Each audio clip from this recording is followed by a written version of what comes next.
The Best Medicine, written by Cincinius, narrated by Cincinius. Chapter 1, The Last Gift. The dim lights of the comedy club flickered like the last gasps of hope in Mr. Tickle's career. He stood on stage, enveloped in a silence that was more suffocating than the smoky haze that filled the room. His jokes, once his armor against the world, now fell flat, dying before they could even reach the disinterested audience. "What's the deal with airline food?" he attempted, his voice a mix of desperation and resignation. The response was a symphony of crickets, a few coughs, and the clinking of glasses at the bar. Mr. Tickles, real name Timothy Hargraves, bowed his head, feeling an all-too-familiar sense of defeat wash over him. Tonight was just another night in a long string of bad performances, but it wasn't just his career that was in shambles. His personal life, or what was left of it, seemed to mock him with its empty promises of happiness and success. His apartment was a testament to his failures, cluttered with unpaid bills, discarded pizza boxes, and unopened letters from debt collectors. His social life was non-existent, his relationships strained at best, and his father had been his only real connection to any semblance of family, and he was gone. The funeral was a blur of tears, regrets, and the cold realization that he was truly alone. But amidst the sorrow, a peculiar event occurred that would set Timothy on a path he could never have imagined. During the reading of the will, an attorney handed him a worn, unassuming package. "Your father wanted you to have this," the attorney said, a hint of confusion in his voice, as if he too couldn't fathom why this item was of any importance. Timothy tore the paper with trembling hands, revealing an old bottle of clown makeup, its label faded but the colors inside vibrant and unmoved by time. The bottle felt strangely warm in his hands, a stark contrast to the chill of the solicitor's office. Along with the makeup was a note written in his father's unmistakable hand. "To my son Timothy, may this bring you the joy you've always sought and the answers you never knew you needed. Remember, not all is as it seems. Love, Dad." Confusion, curiosity, and a touch of fear mingled in Timothy's heart.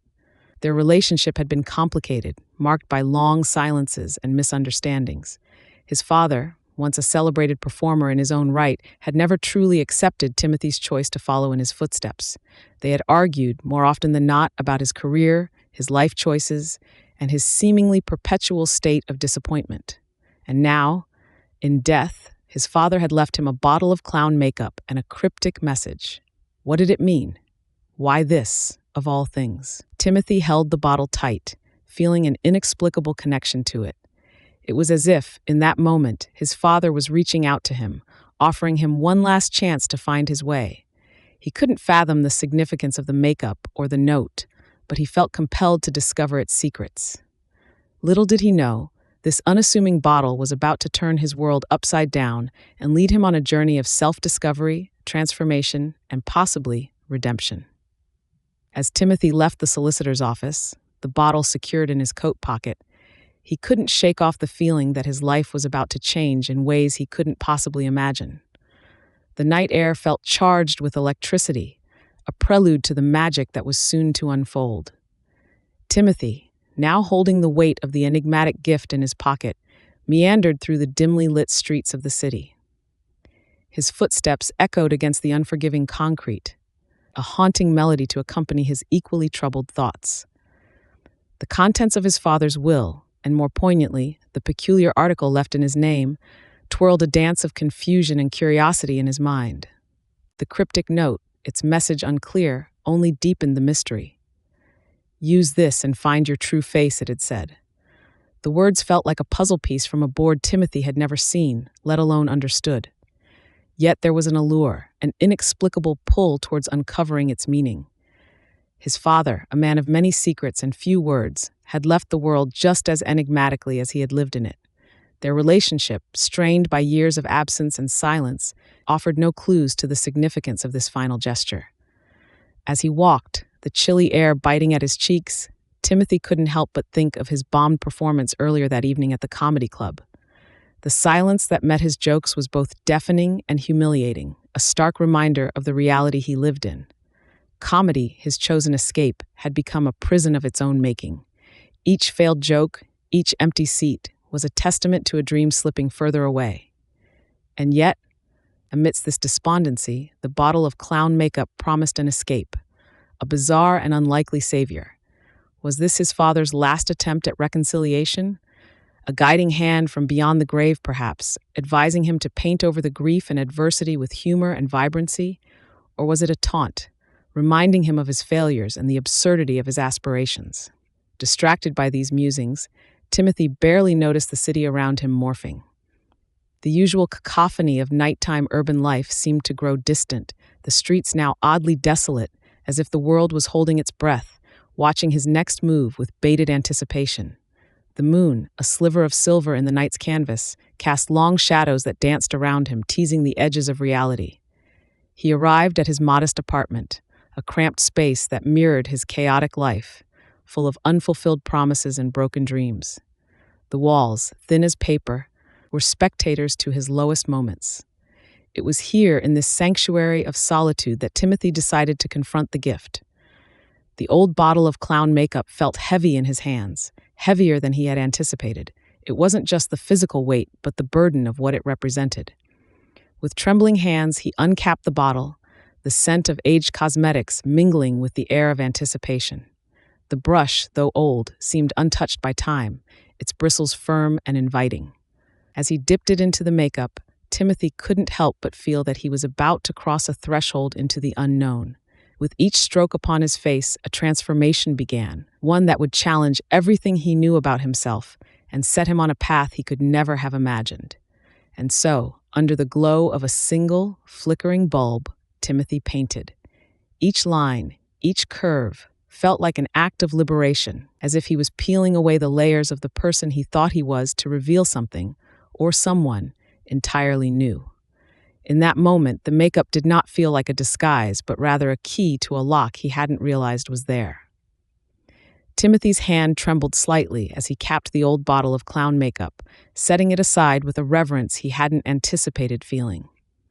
The mirror before him awaited, a silent observer to his metamorphosis. He had applied each layer with meticulous care, the white foundation, the exaggerated lips, and the faux lashes, all according to the whimsical instructions penned in his father's cryptic note. Yet, as he turned toward the mirror, Timothy felt a rush of emotions so intense it was almost physical, a maelstrom of anticipation, dread, and an inexplicable sense of coming home. The reflection that greeted him was not the Timothy he knew, nor the Mr. Tickles who had faced countless indifferent or downright hostile audiences. Instead, the woman staring back at him was someone entirely new, yet undeniably him. Her eyes sparkled with a vibrancy he hadn't seen in his own for years, framed by the exaggerated makeup that should have looked ridiculous but instead felt perfectly right. No, her heart hammered in her chest, a symphony of confusion and clarity all at once. For a moment, Timothy stood there, rooted to the spot, drinking in his reflection.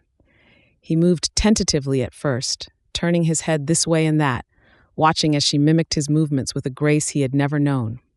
A laugh bubbled up from his throat, light and unburdened, and she laughed with him, a sound he scarcely recognized as his own. The sensation was surreal, like stepping into a dream he never wanted to wake from. As the initial shock ebbed away, replaced by a warm, enveloping sense of rightness, Timothy began to understand. This transformation, this liberation, was what his father had intended for him all along. The cryptic note, the carefully preserved bottle of clown makeup, it was all a message spanning beyond the grave, a father's final, accepting embrace to a child he couldn't understand in life. The realization brought a mixture of emotions. There was sorrow for the years lost, anger for the misunderstanding and neglect, but above all, there was gratitude. Timothy felt a surge of gratitude toward his father for this bewildering, beautiful gift. And there, in the reflection of the mirror, she smiled. Timothy's smile, yet not quite. It was a smile of someone who had found a piece of themselves long buried, a treasure unearthed in the most unexpected of places. With a deep, steadying breath, Timothy, no Tia, as she decided then and there, knew what she had to do. The stage awaited, not for Mr. Tickles, but for her true self, unmasked and unveiled. The world had yet to meet her, but she was ready. The makeup had not concealed, it had revealed. And Tia was ready to face whatever came next, with a smile, a laugh, and a heart finally at ease. Chapter 2: A Strange Transformation. The dawn of a new day found Tia standing before her mirror, admiring the strange yet familiar reflection staring back at her. The clown makeup, a legacy from her father, had wrought an unbelievable transformation. Where Timothy had stood, uncertain and burdened, now Tia existed in full bloom, her essence a vivid flame that no adversity could extinguish. Tia's heart pounded with a mix of excitement and nervous anticipation as she contemplated her first public appearance as her true self.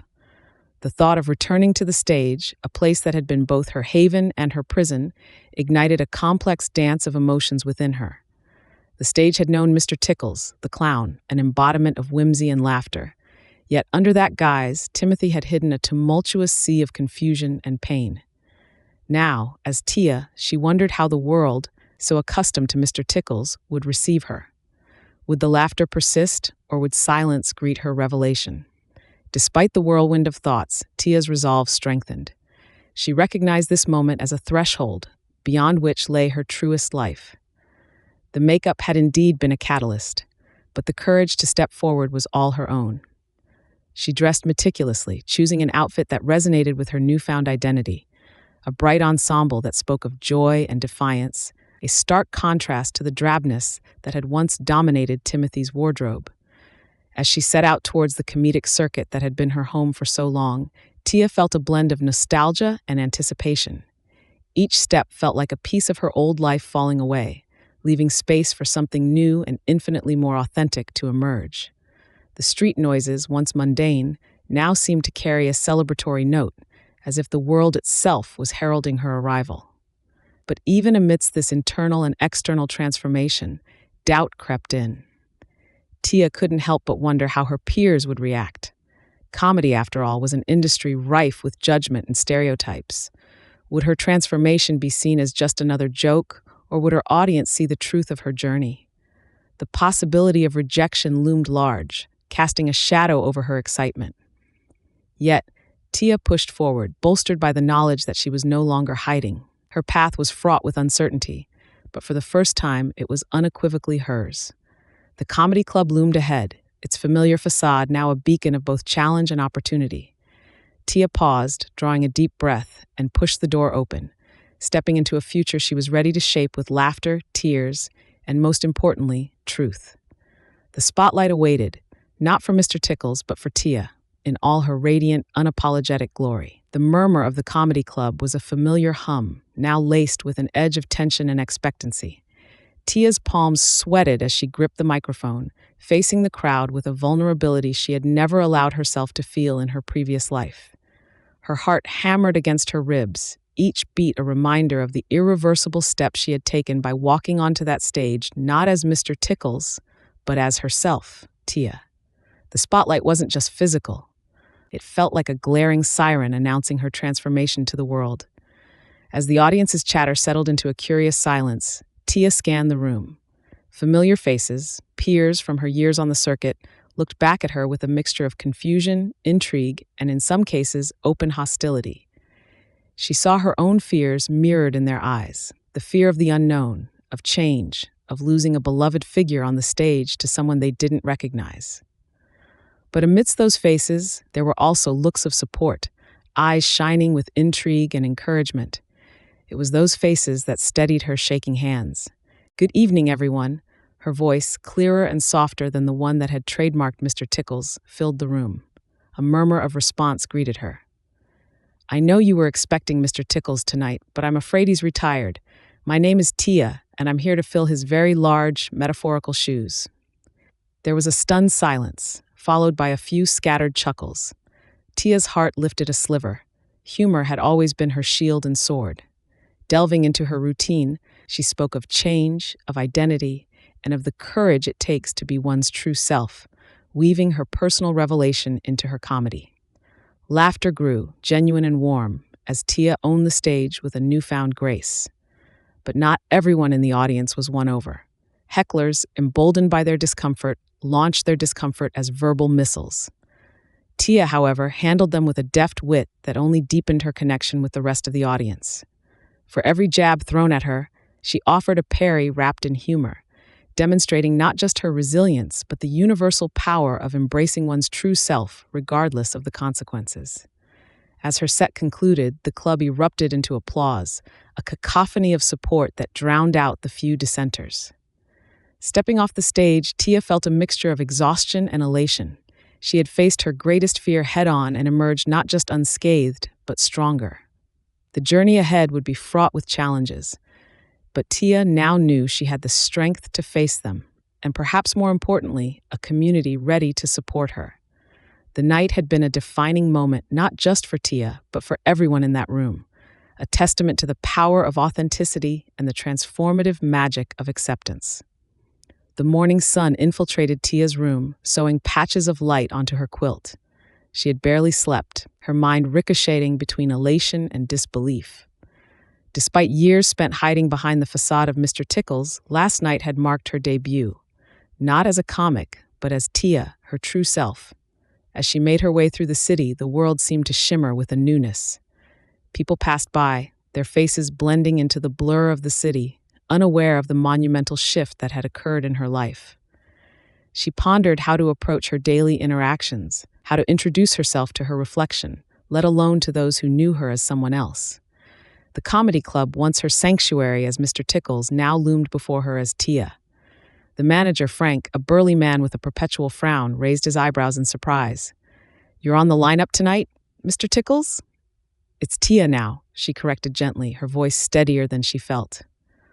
Frank's confusion briefly clouded his face before a slow smile spread across it. "All right then, Tia, welcome." This acceptance, small and simple as it may have been, ignited a hope within Tia that had flickered weakly till now. Friends, family, and the comedy community began to see her not as Mr. Tickles but as Tia. With every introduction, every joke, every performance as herself, the character of Mr. Tickles faded into the background. Yet with change came challenge. Not everyone was as understanding or accepting as Frank. Tia faced whispers, stares, and outright hostility from some corners. The rumble of discontent within the comedy circuit, where tradition often clashed with progress, was palpable. But Tia, fortified by her newfound authenticity, met each day with resilience. Laughing in the face of adversity wasn't just part of her act, it was her armor. She began to refine her comedy, weaving her transformation into her routines. The stage became her confessional, a place where humor intersected with truth, allowing her audience to glimpse the vulnerability and courage that transformation demands. Each performance peeled back layers of preconceptions, both her own and those of her listeners, challenging them to confront their biases, laugh at their discomfort, and ultimately accept the unfamiliar. As the sun dipped below the skyline, casting long shadows across the bustling streets, Tia stood outside the comedy club, the neon lights flickering her name in vibrant hues, a symbol not just of her triumph but of a broader transformation within the community. The road ahead was uncertain, peppered with potential setbacks and triumphs, but Tia knew she was no longer navigating it alone. As Tia took to the stage, her heart was a tumultuous blend of nerves and exhilaration. The bright spotlight washed over her, casting her shadow across the eager faces in the crowd. Tonight was different. She had revised her routine to reflect more of her truth, her journey from Mr. Tickles to Tia, a narrative interwoven with humor and stark honesty. The microphone felt cool and solid in her hand, grounding her as she cleared her throat, ready to unveil her transformed self to the world. "Good evening, ladies, gentlemen, and everyone who's decided that labels are too mainstream for their tastes," she began, her voice steady.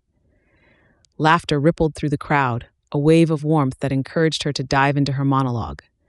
She spoke of the absurdities of life, the unexpected twist of fate that had her swapping her clown shoes for a pair of glittery high heels.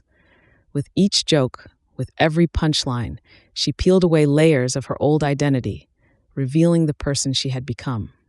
It wasn't just laughter that filled the room. There were nods of understanding, glimpses of empathy in the eyes of strangers.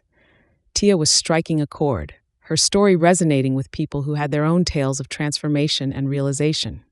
Yet amid the applause and the cheering, there were pockets of silence, faces twisted in confusion or disbelief.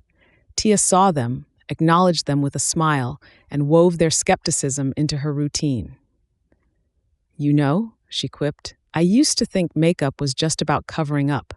Turns out, it can be about revealing too, like how a smudge of lipstick revealed I'm much better at walking in heels than in clown shoes. The set concluded to a thunderous applause, Tia bowing gracefully, the weight of her journey momentarily lifted by her audience's acceptance. Yet, as she stepped off stage, the reality of what lay beyond the club's walls crept in. The world was vast and varied, filled with love and hate, acceptance and rejection. Tia knew the path ahead was fraught with challenges, but tonight she had triumphed. Tonight she was unabashedly herself, and that was all that mattered. Backstage, her transformation echoed in the solitude. The makeup, once a mask, was now her truth, her armor. Tia stared at her reflection, pondering her next steps. Would her story be one of continued acceptance, or would she face the trials of prejudice and ignorance? The thought was daunting, but Tia was undeterred. She had discovered her true self, and no amount of adversity could erase that. The world outside was changing, and whether for better or worse, Tia was ready to face it head-on, with humor, grace, and an unyielding spirit. Chapter 3. Embracing the Change. The cool night air wrapped around Tia as she stepped out of the comedy club, the echoes of laughter and applause still ringing in her ears. Her transformation and the night's events had invigorated her. She felt an unfamiliar but welcome sense of fulfillment. Her strides had a newfound confidence that seemed to light up the dimly lit streets. Tonight, the world didn't seem as intimidating or unwelcoming as she had always found it to be. It was as though she had discovered a secret passage, a shortcut to acceptance and understanding, all thanks to a mysterious bottle of clown makeup. In the weeks that followed, Tia embraced her new identity with open arms. Each performance was better received than the last, not just for the humor, but for the genuine connection she forged with her audience. They weren't just laughing at her jokes, they were laughing with her, sharing in her unique perspective on the world and its oddities. This newfound connection sparked a series of invitations to perform at venues she could only have dreamed of as Mr. Tickles. One evening, after a particularly moving performance, where she discussed the intricacies of identity and acceptance, a young woman approached her backstage. "Your words changed something in me," she said, tears glimmering in her eyes. "I've been struggling with who I am, afraid to show the world the real me. But seeing you up there, so brave and so unapologetically yourself, it gave me hope." Those words struck a chord deep within Tia. It wasn't just about the laughs anymore, or even about her own journey towards self-discovery and acceptance. She had become a beacon of hope for others, facing their own battles with identity and acceptance. The realization was overwhelming, but in the most beautiful way. It solidified Tia's resolve to continue her work, to share her story far and wide, not just for herself, but for those who found solace and strength in her words. Yet with the spotlight came shadows. Tia's burgeoning fame was not without its challenges. As she prepared for a significant performance at a prestigious national comedy festival, she couldn't help but worry about the broader implications of her visibility. Would her message resonate on a larger stage, or would it be drowned out by the cacophony of a society still grappling with the complexities of identity? There was only one way to find out. Tia paced her small dressing room, the walls plastered with vibrant, eclectic posters of past performances, a kaleidoscope of dreams made real. Her heart raced, not just from the adrenaline of the impending show, but from the weight of the moment. This wasn't just another night, it was a turning point. She could feel it. The makeup felt heavier tonight, not in its physical application, but in its significance. Each brushstroke was a reminder of the journey that had brought her here, from Mr. Tickle's tentative first steps to Tia's confident stride. She smiled at her reflection, a mix of nervous anticipation and pride. As she made her way to the stage, the sounds of the bustling festival outside her dressing room door grew louder. Laughter, music, and the murmur of countless conversations melded into a symphony of human connection. Tia took a moment to breathe it in, letting the energy of the crowd fill her with strength. She stepped onto the stage, the spotlight casting a warm glow that felt like a hug from the universe. The audience's chatter quieted as they awaited her performance with bated breath. Tia started with a joke, something light to break the ice, but quickly moved into the heart of her routine. She spoke of identity, of the masks we wear, and the freedom found in authenticity. Her words resonated, laughter intermingled with moments of silent reflection. She could see the impact of her message in their eyes, a mixture of amusement, surprise, and in some cases, recognition. Tia was no longer just a performer. She was a mirror, reflecting back the complex beauty of the human experience. After the show, back in the solitude of her dressing room, Tia sat quietly, letting the night sink in. The laughter and applause still echoed in her ears, a sweet symphony of success and acceptance. But it was the moments of vulnerability, the tears wiped away in the dark that haunted her. Tia realized that her journey was about more than laughter. It was about giving voice to the voiceless, about challenging norms, and most importantly, about being unabashedly true to oneself. Looking ahead, Tia knew the road was far from easy. The National Comedy Festival was just the beginning. There were more stages to conquer, more minds to open. But for tonight, she allowed herself a moment of quiet celebration. Mr. Tickle's bottle of clown makeup, once a symbol of despair, now stood as a beacon of hope. Tia had transformed not only herself, but also the hearts of those who had the privilege of witnessing her metamorphosis. The path ahead was uncertain, but Tia's resolve was unwavering. She was ready for whatever lay beyond the spotlight, beyond the laughter, and beyond the fleeting moments of fame. Tia was on a mission, and this was only the first act. Chapter 4. The best of both worlds, undefined. As the lights dimmed, Tia, once known as Mr. Tickles, stood backstage, her heartbeat syncing with the rhythmic pulsing of the stage lights.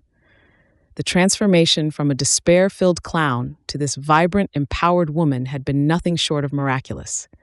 Tia had come to see the makeup not just as a tool for changing her appearance, but as a key to unlocking who she truly was. She had spent countless hours in front of the mirror, mastering the art of her transformation, learning how to shift between her identities with such seamlessness that even she sometimes forgot where Mr. Tickles ended and Tia began.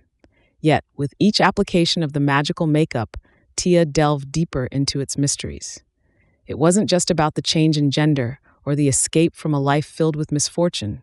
It was about finding a new perspective, a different way to interact with the world. As Mr. Tickles' doors had closed in his face, opportunities snatched away by the cruel hands of fate. But as Tia, those same doors swung open, inviting her into realms she had never dared to dream of. She had become a favorite at the circus, her performances drawing crowds that filled the big top to its capacity. Audience members were mesmerized not just by her acrobatic feats and comedic timing, but by the inexplicable aura of change that seemed to radiate from her.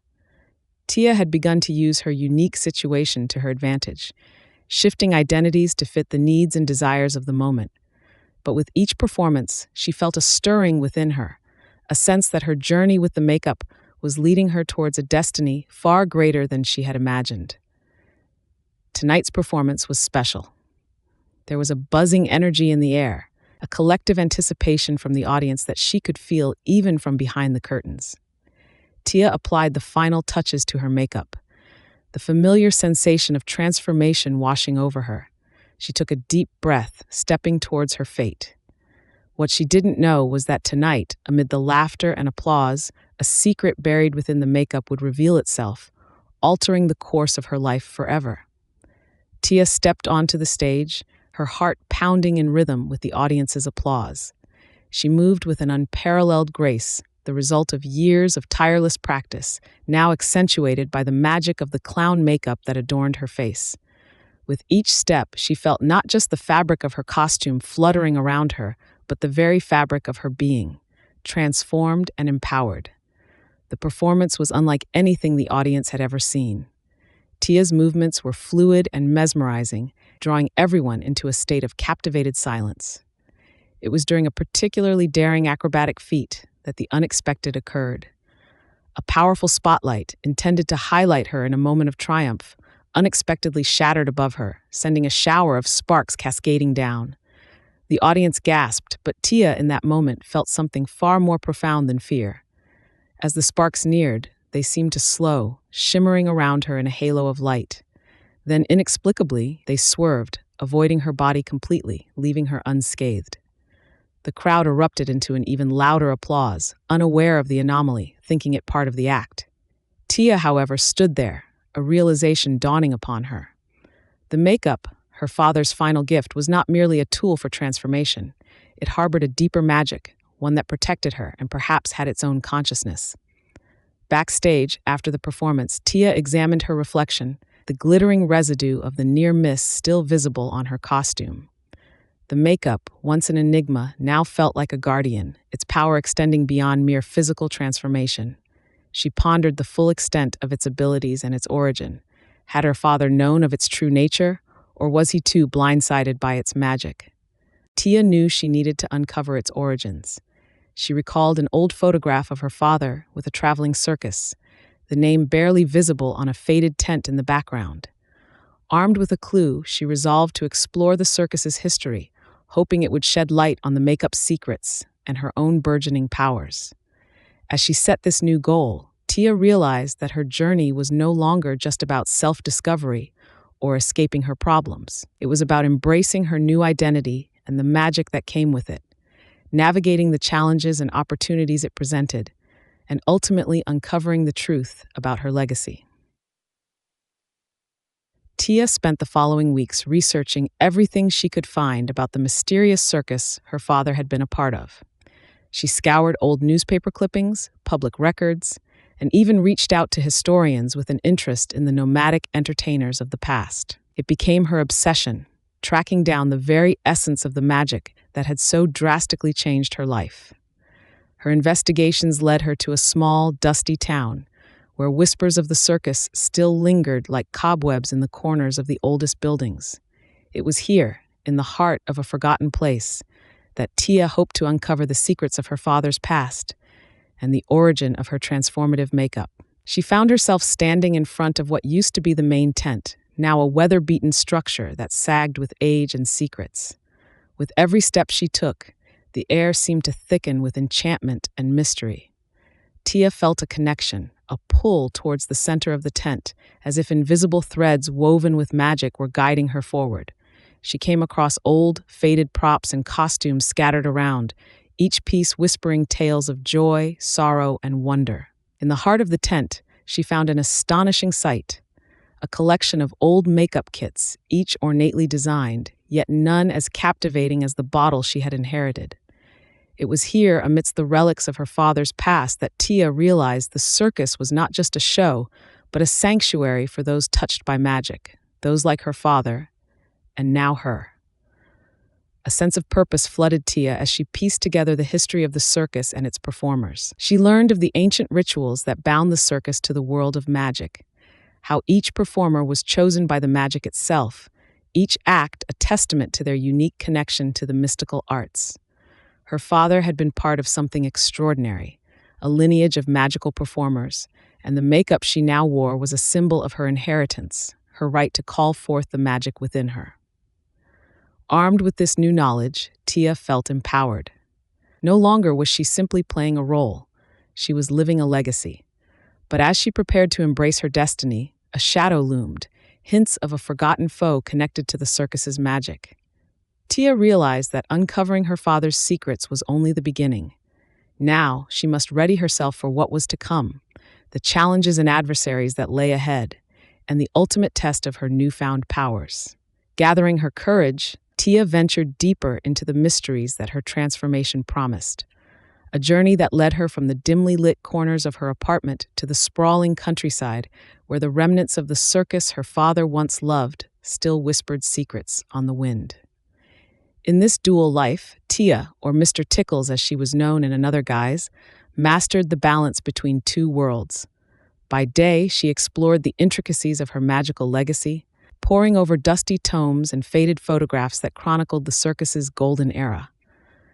By night, she let Mr. Tickles take the stage, where the laughter and applause seemed to fuel her magical reserves, making each transformation smoother, each persona more vivid than the last. Yet with each public performance and private study session, Tia felt a growing sense of unease. The makeup, while a tool of incredible power, also drew unwanted attention. Whispers in shadowy corners spoke of the Watchers, a secretive group with their own interest in the circus's artifacts. They had caught the scent of magic in the air and were closing in. The first confrontation came unexpectedly. Tia was ambushed one evening as she returned from a performance. A figure cloaked in darkness stepped from an alleyway, eyes glinting with malice and curiosity. "You carry something that does not belong to you," the figure hissed, voice laced with a threat. Using agility she didn't know she possessed, Tia evaded the attacker, rushing into the labyrinth of the city's streets until she found safety in the glow of streetlights. Heart-pounding, she recognized that her father's legacy was more dangerous than she had realized, and that she was not the only one interested in the circus's magic. Determined to understand more and protect herself, Tina dove into her research with newfound urgency. She uncovered references to the Watchers, guardians of mystical equilibrium, who saw in her father's makeup not just a relic but a potential catalyst for chaos. As Tia pieced together her strategy for dealing with the Watchers, she also experimented with her powers, learning to shift not just her appearance, but her surroundings, creating illusions that allowed her to slip away unseen or stand defiantly in the spotlight, whichever the situation demanded. The next challenge was clear: to confront the Watchers and secure her right to her father's legacy. This would require not just mastery of the magical art of transformation, but a deeper understanding of the forces that governed the hidden world she was now part of. Tia knew the path would be fraught with danger, but the thought of losing her newfound identity and betraying her father's memory spurred her on. The circus's past was not just a tale of wonder, but a battleground that demanded courage, cunning, and a splash of theatrical flair. As she prepared her mind and spirit for the confrontation ahead, Tia understood that the true essence of magic lay not in the whispers of the past, but in the strength to shape one's future. With each step forward, she was no longer just the legacy of a lost circus, but a formidable force in her own right, ready to face the shadows and light up the stage with a power uniquely hers. Tia's newfound mastery of her dual identity wasn't just a parlor trick. It was a key to unlocking a realm of possibilities and a weapon in her burgeoning war against the Watchers. The more she practiced, the clearer it became that the makeup's magic was deeply entwined with her very essence, allowing her seamless transitions that bewildered those who sought to track her movements. She was a ghost in the light, a whisper in the shadows, unpredictable and elusive. Her first encounter with the Watchers had been a jarring wake-up call. They were not mere myth chasers or collectors of oddities. They were powerful, determined, and most frighteningly, knowledgeable about the very artifacts Tia had only begun to understand. Their interest in the clown makeup, a relic of a bygone era filled with magic and mystery, suggested that its powers were far greater than she had initially suspected. Armed with this realization, Tia delved deeper into her father's archives, unearthing notes, diaries, and even old performance scripts that hinted at the makeup's origins and capabilities. The circus, it appeared, had been more than a family business. It had been a sanctuary for the mystical, a gathering place for those touched by the arcane. Tia's father and his predecessors had been guardians of these secrets, performers in the truest sense, for their acts were not merely for entertainment, but for keeping the balance of magical forces in check. The clown makeup, a seemingly innocuous symbol of their profession, was in fact a powerful talisman imbued with the essence of the circus's legacy. Tia realized that her transformation was not a curse, but a gift, a means to protect and continue the work of her forebears. With each discovery, Tia's resolve hardened. She began to train more intently, not just mastering the physical aspects of her transformation, but delving into the mental discipline required to manipulate the makeup's magic with precision and intent. Night after night, she practiced in the mirror, her face a canvas for the spectral pigments that danced under her skin, shifting her appearance with a thought, a breath, a whisper of desire. In preparation for her confrontation with the Watchers, Tia knew she needed allies. She reached out to the old performers, the remnants of her father's troupe, many of whom had since left the circus life but still remembered the magic that once bound them together. They were hesitant at first, disbelieving of Tia's claims about the makeup and the threat posed by the Watchers.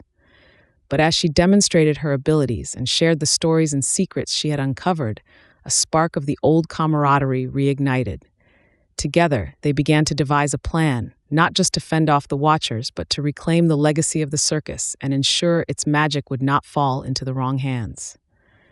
As the day of confrontation drew nearer, Tia felt a mix of anticipation and fear. She was stepping into unknown territory, challenging forces that had remained in the shadows for centuries.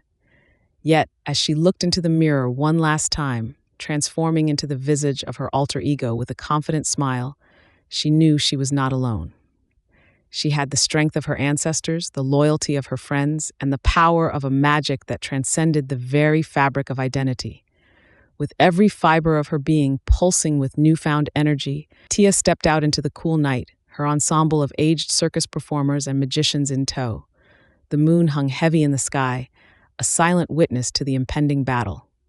The Watchers, a secretive organization bent on hoarding and misusing magical artifacts for their gain, had long pestered her family. Now it was time to reclaim what was rightfully theirs. Her transformation into Mr. Tickles had become seamless, a testament to her growing control over the enchanted makeup. But tonight, she chose to fight as Tia, her true self, empowered and unhidden. Vincenzo, the lion tamer turned magician, had devised an elaborate plan that played to each of their strengths. He believed in the element of surprise, combining the stealth taught by the shadows with the dazzle of the spotlight to disorient their foes. Their approach to the Watcher's stronghold was silent, the troupe moving with a grace honed in the ring. They reached the outskirts of an abandoned amusement park, the irony not lost on them.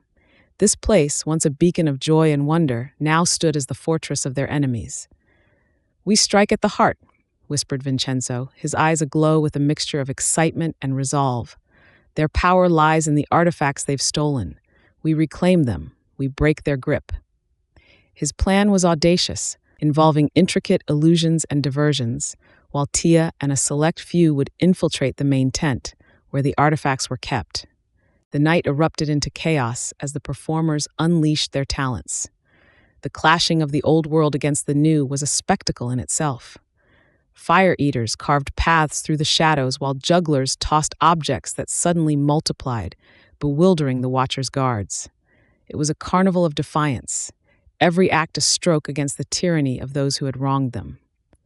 Amidst the pandemonium, Tia and her small team made their way into the heart of the enemy's lair. Each step took her closer to a confrontation with the leader of the Watchers, a figure shrouded in mystery and malice. The air crackled with magic, a sign that they were nearing their quarry. As they penetrated the central tent, the reality of their mission struck them with full force. Artifacts of immense power glowed with an ethereal light, their energies twisted by the Watcher's dark intentions. Tia's heart raced as she thought of her father, the lengths he would have gone to protect these relics. This was more than a battle for legacy. It was a fight for the soul of magic itself. The final confrontation was upon them, a moment that would decide the fate of countless realms. With the legacy of her ancestors fueling her resolve, Tia Mir slipped into the shadows within the tent, ready to face whatever horrors awaited her. Tia Mir's steps were silent, but her heart thundered like the crescendo of a final act. The dimly lit interior of the Watcher's lair was fraught with eerie shadows, each one seeming to twist and dance in anticipation of the impending clash. She moved with grace, her years of training in the circus now serving a purpose far beyond entertainment. Every masked face she encountered was a potential enemy, and with each step, Tia felt the weight of her mission. Without warning, the environment shifted. The air thickened with magical energy, a palpable force that seemed to pulse with the heartbeat of the unknown. Ahead of her stood the leader of the Watchers, draped in darkness, yet emanating a presence that was both terrifying and awe-inspiring. This was the face of their adversary, the architect of their struggles. "Welcome, Tia Mir," the leader's voice resonated, a sound that felt both foreign and familiar. "You have journeyed far and overcome much to stand before me, but you do not understand the true nature of the power you seek to disrupt." Tia squared her shoulders, her resolve solidifying. "The only power I seek to disrupt is one that preys on the innocent, that corrupts magic for its gain. Your reign of terror ends tonight. The leader laughed, a sound that echoed unnervingly through the tent. You speak of corruption, yet you wield power stolen from the very heart of magic. Do you not see the hypocrisy in your quest? Tiamir faltered for a moment, considering the path that had led her here. The makeup, the transformation, the dual lives she led, was it all just another facet of the corruption she sought to eradicate? No, she decided. Her journey was one of self-discovery and defense, not of aggression and conquest. Perhaps, Tia replied, her voice gaining strength. But there is a difference between using power to protect and using it to dominate. I stand here not as a conqueror, but as a guardian. As her declaration echoed in the charged atmosphere, the rest of her circus troupe burst into the tent, their presence a riot of color against the gloom. The old performers, with their magic-infused acts, stood ready to face the watchers, their united front a testament to the strength of legacy and heart. A battle ensued, a chaotic blend of magic and might. Tiamir and her allies fought with a desperation born of knowing what was at stake. Spells clashed against shields, and the air was alive with the energy of their confrontation. In the midst of the fray, Tia found herself face to face with the leader once more. This doesn't have to be the end, she offered amidst the chaos. Renounce your claim on the stolen artifacts. Help us protect the balance of magic. The leader hesitated, his gaze meeting Tiamir's. In that moment, there was an unspoken acknowledgement of the crossroads at which they stood. The battle around them seemed to slow, as if time itself awaited the leader's decision. And then, with a resignation that felt heavy in the air, he lowered his weapon. I see the wisdom in your words, the leader spoke softly, his voice barely rising above the din of the ceased combat. But how can we trust you after all that has been broken between us? Tiamir smiled, a gesture filled with genuine warmth. Trust is like a mirror. Though cracked, it can still reflect the truth if held in the right light. We offer you not just words, but a chance to mend what has been shattered. She extended a hand, an offering of peace. Around them, the remnants of the troupe, and the watchers stood in silent anticipation, their breaths held as if the fabric of their world was being stitched back together in that very moment. The leader looked around, his eyes scanning the faces of his own people, and then those aligned with Tiamir. Finally, he stepped forward, taking her hand. The contact seemed to ignite a spark of hope, visible in the eyes of everyone present. Let today mark the beginning of a new chapter, Tiamir announced, her voice resonant with promise and determination. Together, we shall protect the pulse of magic that runs through our lands, guarding it against those who wish to exploit its power for darkness. The alliance formed that day was one born of necessity, but it grew into something deeper, a mutual respect and understanding that transcended their previous enmities. Tiamir, with her newfound control over her dual identity, proved to be a leader of unmatched empathy and insight, bridging worlds that had long been divided. Yet, as days turned into weeks, the origin of the magical makeup remained a mystery that tickled the edges of Tiamir's mind. Its power was undeniable, granting her abilities that she had never imagined possible. But with every use, a sense of unease grew within her. The magic was potent, yes, but at what cost? Determined to uncover the truth, Tiamir embarked on a quest that would lead her deep into the heart of ancient magics and forgotten lore. The path was fraught with challenges, for the mystery of the makeup was intertwined with secrets that many would kill to protect.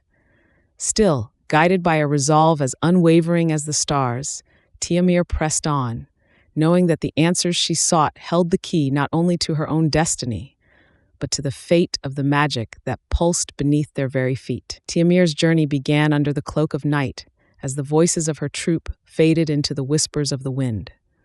Her steps were guided by the moon, casting long shadows as she ventured into the unknown. The world around her was steeped in an eerie silence, punctuated only by the distant call of nocturnal creatures. It was as if the earth itself held its breath, anticipating the unraveling of mysteries too long hidden in darkness. With every mile traversed, Tiamir could feel the essence of the magical makeup pulsing against her skin, a constant reminder of the dual life she led. It wasn't just about the transformations anymore. It was about the link between her identity and the ancient sorcery that allowed her to navigate two worlds. As days turned into nights, she encountered wonders and horrors alike, each encounter sharpening her resolve and deepening her understanding of the magic she wielded. She came upon a village shrouded in silence, its inhabitants speaking in hushed tones about a guardian of magic, a being said to be the original creator of the transformative makeup.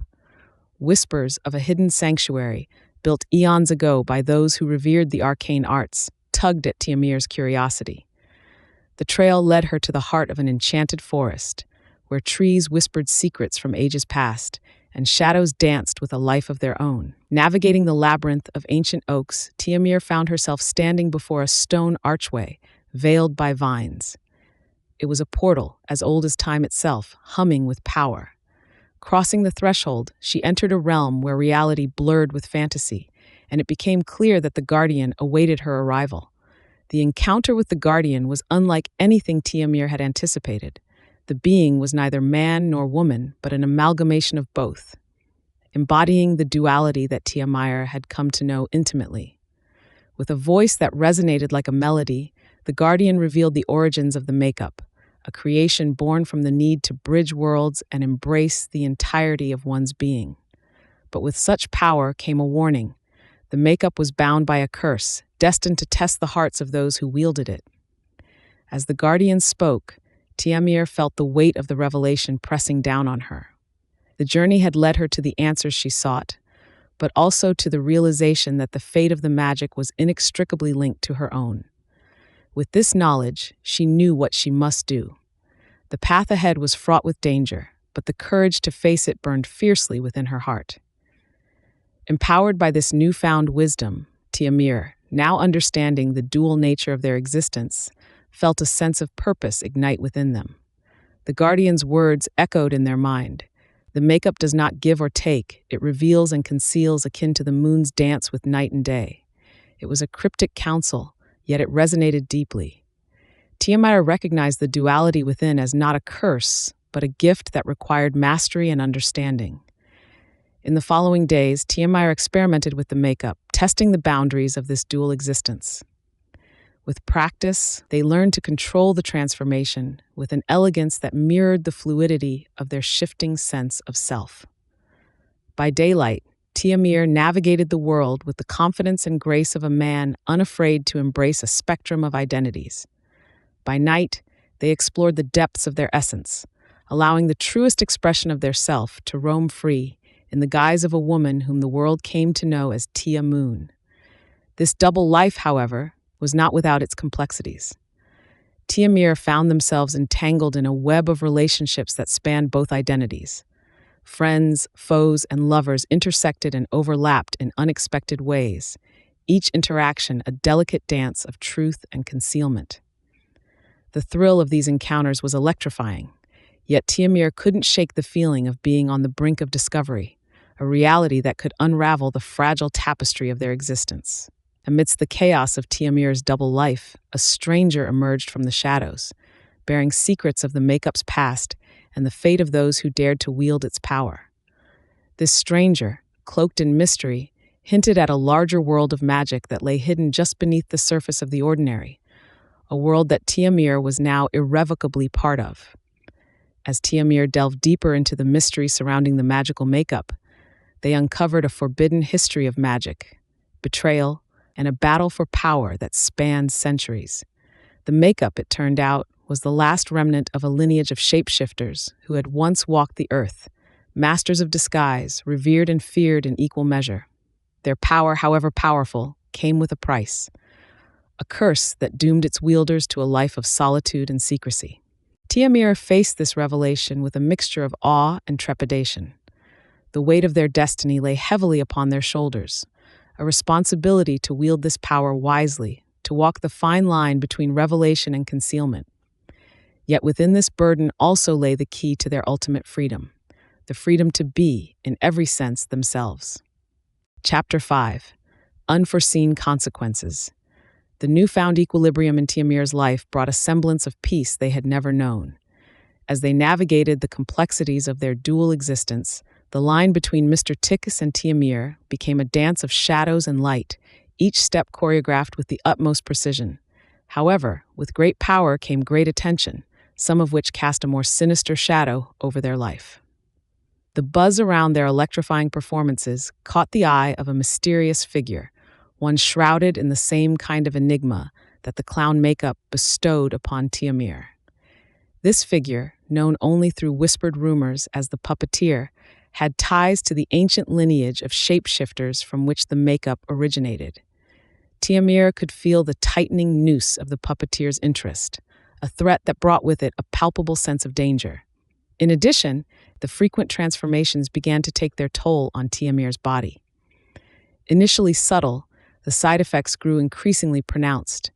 A lag in reverting to their original form, a momentary blurring of vision when shifting, and a pervasive exhaustion that clung to their bones. These physical symptoms were mirrored by a psychological effect. Tiamir started to experience disturbing dreams, visions of past wielders of the makeup consumed by its power, their very essence trapped in a limbo between forms. Compelled to confront the reality of their situation, Tiamir delved into research, seeking out knowledge from arcane books and obscure texts. Through this journey, they uncovered the dark history of the makeup, a legacy of power, betrayal, and sacrifice. It was created centuries ago by a cabal of shapeshifters as a tool of espionage and assassination, but its power proved too alluring, leading to internal conflicts that nearly destroyed them. Amidst these revelations, Tiamir's sense of self became increasingly defined, their resolve hardened by the challenges they faced. They knew that to protect themselves and the power they wielded, they would need to confront the puppeteer and unravel the full extent of the makeup's curse. This path was fraught with danger, but Tiamir was no longer the down-on-their-luck performer. They were a shapeshifter, caught between worlds, but belonging to none. The realization of the makeup's cursed legacy, combined with the looming threat of the puppeteer, sent a shiver down Tiamir's spine. Despite the growing unease, a new sense of determination emboldened them. They weren't just any performer caught in the throes of misfortune. They were a pivotal player in a sinister game centuries in the making. The first step in their plan involved seeking guidance from a source that was both ancient and elusive, the remnants of the original shapeshifters' cabal. It was said that the cabal, though scattered and diminished, still held the secrets to controlling and perhaps even reversing the curse. Tiamir knew that if anyone had answers, it would be them. Their quest led them to the outskirts of a forgotten town, whispered about in the dark corners of the circus world. It was there, among the shadows of the past, that Tiamir hoped to find the cabal's last known contact, a mercurial figure known only as Mirage. However, as they delved deeper into the town's secrets, Tiamir couldn't shake the feeling of being watched.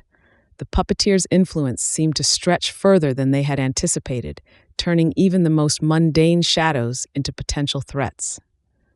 As the side effects of the transformations became more pronounced, Tiamir found themselves grappling with a physical toll they hadn't expected. Their resilience was fading, and with each transformation, the line between their true self and the identity bestowed upon them by the makeup began to blur. They needed to find Mirage and the cabal soon, or risk losing themselves entirely. In a dimly lit cafe that seemed to exist out of time, Tiamir finally came face to face with Mirage. The air around them crackled with an unspoken power, the kind that hinted at ancient, closely guarded secrets. Mirage, with eyes reflecting a wisdom born of centuries, offered Tiamir a glimmer of hope, but at a price. "The makeup you wield is more than a tool. It's a relic," Mirage began, their voice a mix of warning and intrigue. "Its power is bound by blood and shadow, entwined with the fate of its creator. You're caught in a web much larger than you realize, and the puppeteer is but one strand of it." Tiamir listened intently, the weight of their situation settling heavily upon them. They were in too deep to turn back now. Together with Mirage, they began to formulate a plan that would confront the puppeteer head-on and uncover the means to break the makeup's curse once and for all. It was a dangerous path, one that would test Tiamir's limits and challenge their very identity. Yet, The promise of liberation from the curse and the mysterious grip of the puppeteer compelled them to press forward. The whispered warnings of Mirage had become a chorus in Tiamir's mind, each cautionary tale about the puppeteer weaving into their thoughts like a sinister melody. The path to the puppeteer was not marked by signs, but by omens. Shadows that flickered a bit too menacingly and laughter that echoed with no clear source. It was as though the very atmosphere around them thickened with anticipation of their confrontation. Each performance now bore the weight of their impending face-off.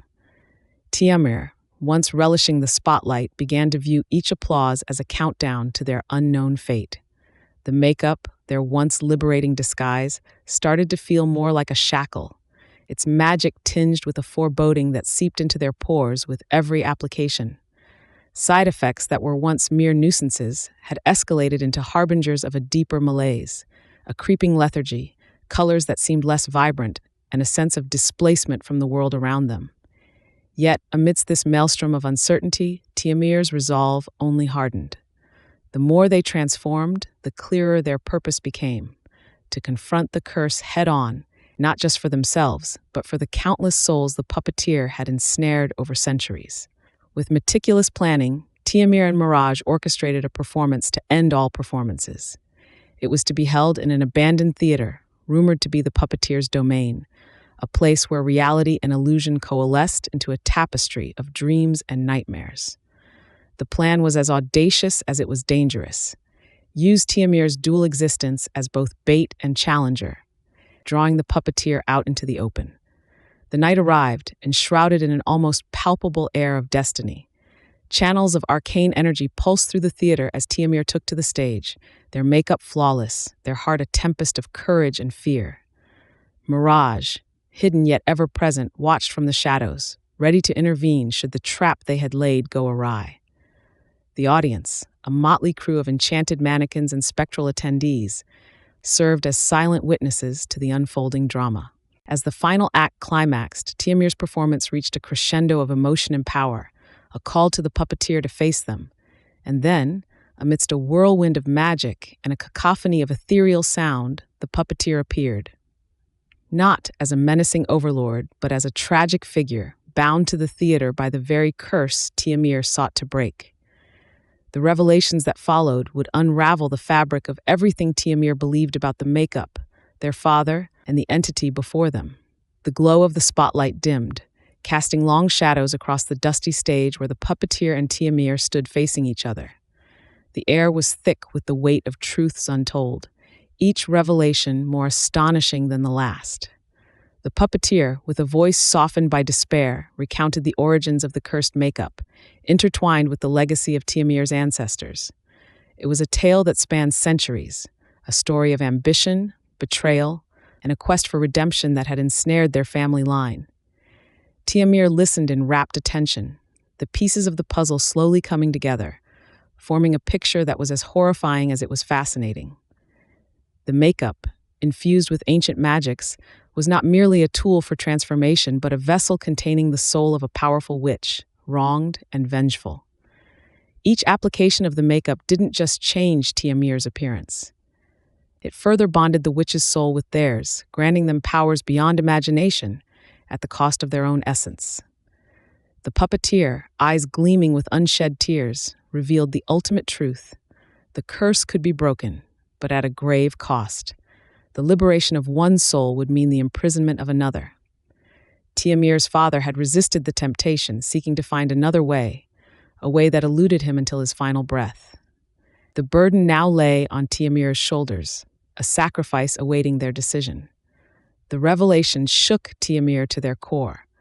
The sudden understanding of their father's actions, the weight of the choice before them, and the realization of the closeness of their bond with the witch's soul filled them with a mix of fear and determination. The theater seemed to close in around them, the air charged with an ominous energy as if the building itself awaited their decision. Tiamir's heart raced, thoughts swirling like a tempest. The truth about the makeup, its dark history, and the ties to their family were a lot to process. Yet, amidst the storm of emotions, a resolve began to form. They understood now what was at stake. not just their identity, but their very soul. The journey ahead was fraught with danger, and the path unclear, but the desire to be free from the curse's chains, to forge their own destiny, was stronger than ever. Tiameyer took a deep breath, steeling themselves for the decision that would shape their future. The puppeteer, their features obscured by shadows, continued to unravel the tapestry of secrets that wove the fabric of the cursed makeup. The witch who bound her essence into this concoction never intended for it to be a blessing, but a chain to another's will. Breaking free will mean confronting her wrath directly, they murmured, in their voice a mixture of caution and a curious kind of encouragement. Tiamir's mind was a whirlwind of emotions: fear, anticipation, and a burgeoning sense of resolve. The journey so far had revealed layers of their existence they never knew, painting their performances not just as an act of rebellion, but as part of a larger narrative tied to their ancestry and the very essence of magic coursing through their veins. As Tiameyer absorbed the gravity of their situation, they couldn't help but wonder about the price of such a transformation, both physically and spiritually. The frequent shifts between their identities, once a source of liberation, now felt like a double-edged sword, leaving a trail of physical exhaustion and a deep inner turmoil. The allure of the stage and the applause that came with it had blinded them to the slowly creeping side effects of their dual existence. The joy of acceptance in their newfound identity was shadowed by the realization that this very transformation was ensnared in a curse far darker than they had imagined. The realization hit Tiameyer with the force of a thunderclap. Their connection to the audience, the thrill of performance, even their relationship with their own identity, all of it was entwined with a legacy of magic and bondage. The idea of severing ties with the witch's essence was daunting. Yet the thought of continuing to live under the specter of a curse, the constant transformations becoming more taxing and dangerous, was unbearable. They knew what they had to do. The choice was clear, yet the path to freedom was clouded with uncertainty and peril. Standing before the puppeteer, Tiamir's heart was set ablaze with determination. "Tell me," they began, voice steady, "what must I do to break this curse? How do I confront the witch's wrath and emerge victorious?" The puppeteer's eyes gleamed with an unreadable emotion as they began to outline the ritual necessary to confront the witch's spirit, break the curse, and reclaim Tiamir's autonomy over their magic and destiny. The night air filled with the scent of impending storm, the woods around them whispering secrets of ages past. Tiameyer listened intently, every word a step further down the rabbit hole, every sentence a deeper commitment to the journey ahead. They realized the decision to move forward wasn't just about breaking a curse, it was about reclaiming their story, and perhaps rewriting the very essence of their being. As the puppeteer spoke, the moon climbed higher into the night sky, casting its silver light upon them, turning the clearing into a stage set for a battle of wills. Tiameyer knew that this was more than a performance. It was an assertion of self, a declaration of war against forces unseen but deeply felt. The night promised challenges and revelations, but above all, it whispered of freedom. Tiameyer took a deep breath, their resolve hardening like steel. They were ready to face whatever came their way, ready to break the chains of the past and step into a future they would shape with their own hands. Tiamir's preparations were both meticulous and otherworldly, the air around them charged with an electric anticipation. They gathered rare herbs whispered to be of witches' lineage, bones that sung of ancient curses, and water from a moonlit spring that mirrored the darkness above. Each item was laid out in a perfect circle, an arena set for a confrontation with fate itself. Within this circle, Tiameyer felt both the hunter and the hunted, a duality that mirrored the life they had led so far. As twilight melded into the pitch of night, Tiameyer ignited the herbs, their flames casting otherworldly shadows that danced like specters of the past. The smoke curled and writhed, forming patterns that whispered of the old magic, of bonds forged in shadow and blood. Tiamir's heart beat in tandem with the pulsing of the world, a drum of war against the silence of inevitability. Whispers filled the air, voices of those long lost to the curse, and of one who had bound their fate to this legacy of shadows. The witch's spirit, a maelstrom of anger and sorrow, coalesced within the circle, its presence a palpable weight against Tiamir's chest. "Why do you disturb my rest?" it seethed, a voice born of winds and whispers. Tiamir, armed with nothing but their resolve and the truth of their heart, met the spirit's gaze. "I seek freedom," they declared, "for myself and for those chained by this curse." The air turned cold, the sort of cold that clawed at the edges of the soul, seeking entrance. The spirit circled Tiamir, a predator assessing its quarry. "And what would you give for such freedom?" it asked, its voice laced with a curiosity that was as dangerous as it was compelling. Tiamir understood then that this was not just a confrontation, but a negotiation with stakes higher than they had ever imagined. The price of freedom, it seemed, was a tale yet unwritten, a path that wound through shadows and sacrifice. The ritual became a battleground, each challenge a test of Tiamir's strength, will, and heart. They faced illusions of their greatest fears, phantoms of regret and loss that clawed at their resolve. Yet with each victory, the witch's spirit seemed to wane, its form flickering like a flame caught in a tempest. Tiamir pressed on, their spirit alight with a determination that refused to be extinguished. The air in the room grew thick, making each breath Tiamir took feel heavy and charged with magic. The dim light from the candles cast long shadows, and the scent of ancient herbs filled the air. Facing them now was the final challenge, a gatekeeper summoned by the witch's spirit, a creature of nightmares, its visage shifting and swirling with darkness, its eyes gleaming with malice. Tiamir stared it down, their heart pounding in their chest. This was the moment of truth, where everything they had worked for, every struggle, would culminate. The creature spoke in a voice that was an amalgam of whispers and screams, asking Tiamir a question that struck deep into their soul, a question about their deepest truth and fear. Tiamir's response was genuine and bold, a testament to their journey and transformation. As the words left Tiamir's mouth, a silence descended upon the room. The creature for a moment seemed to ponder, its swirling form stabilizing. Then, with a sound like 1,000 winds, it dissipated into the air, leaving behind a shimmering portal. Tiamir approached the portal, their heart filled with a mix of anticipation and fear. Stepping through, they found themselves in a space that defied logic, filled with colors that had no name and lights that danced to a silent melody. Here, the witch's spirit awaited, now appearing weakened and less terrifying than before. Its voice was softer, almost regretful, as it acknowledged Tiamir's victory. Bargaining now for their freedom and the removal of the curse, Tiamir offered a part of their own spirit, a bond that would release the witch from her earthly ties and allow her to find peace. The spirit considered the offer, and after what felt like an eternity, agreed. With a final wave of its hand, the curse was lifted, and Tiamir felt a rush of energy flow through them. The room shifted back to reality. The candles now burned out, and the once overpowering scent of herbs was now a faint memory.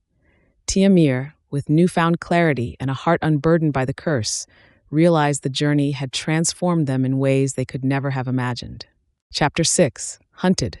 Tiamir stood in the dimly lit room, the remnants of the ritual scattered around them.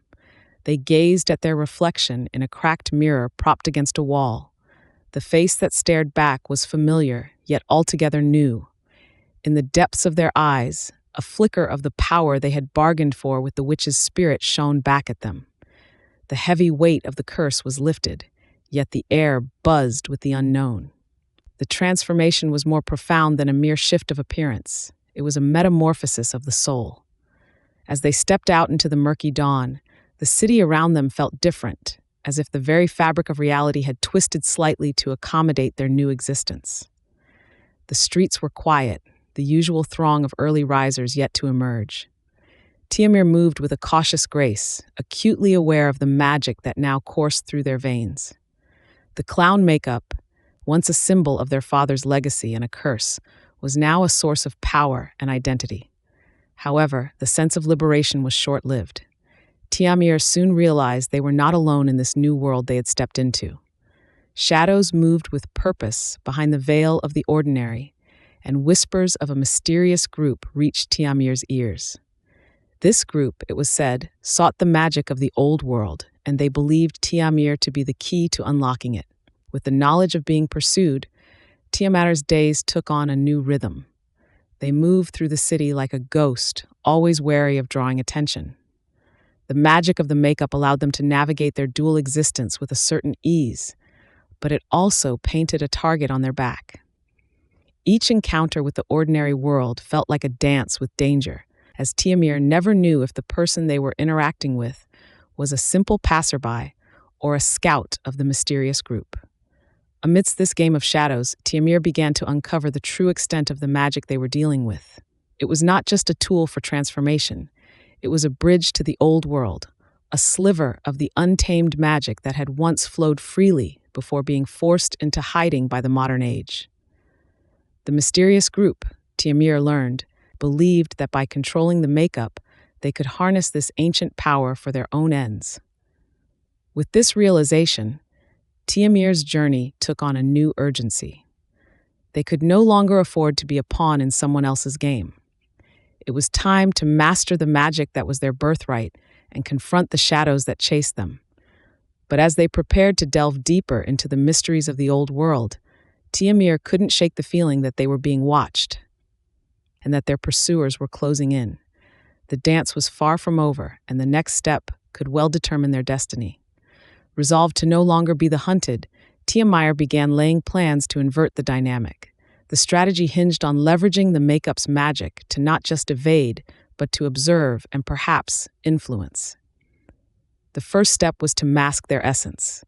Tiamir ventured into the heart of the city's underbelly, where whispers of magic were as common as the rats that skittered through the alleys. In a dimly lit market that thrived on the arcane, they sought a talisman to cloak their magical footprint. It was here, amidst stalls of bubbling potions and ancient relics whispered to be from realms unseen, that Tiamir encountered the blind seer, an enigmatic figure known for trading in secrets and magical items.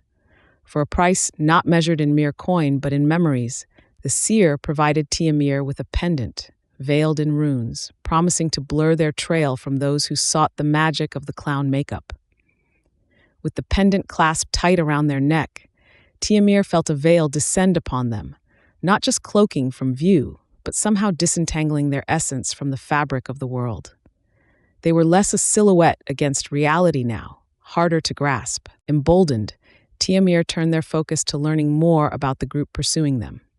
Through a network of whispers and favors owed, a risky endeavor took shape, a masquerade ball where both the hunters and the hunted would converge under the guise of revelry. Here, Tiamir planned to unmask their pursuers, drawing them into a web spun from their own curiosity. The venue was an age-old mansion, with walls that held secrets of their own, selected for its labyrinthine layout and many shadowed corners. Invitations, scented with intrigue and subtle magic, found their way into the hands of the mysterious group, promising an evening of unparalleled enchantment. Tiamir's magic, woven into the very essence of the event, ensured that the night would unravel in their favor. As the night of the masquerade approached, Tiamir prepared, not just with attire befitting the enigmatic host, but with plans, contingencies woven into the fabric of the evening. Their makeup, applied with intention, was a tapestry of symbols, each stroke a ward, a beckoning or a disguise. They were no longer just Tiamir. They were the architect of the evening's fate, ready to dance on the edge of revelation and obscurity. But even as they stepped into the whirl of masks and whispered secrets, Tiamir knew the masquerade was but a stage for a far more perilous game. The shadows that had chased them were now guests in their own right, cloaked in curiosity and unaware of the net that awaited them. The dance was far from over, and the next step would indeed determine their destiny.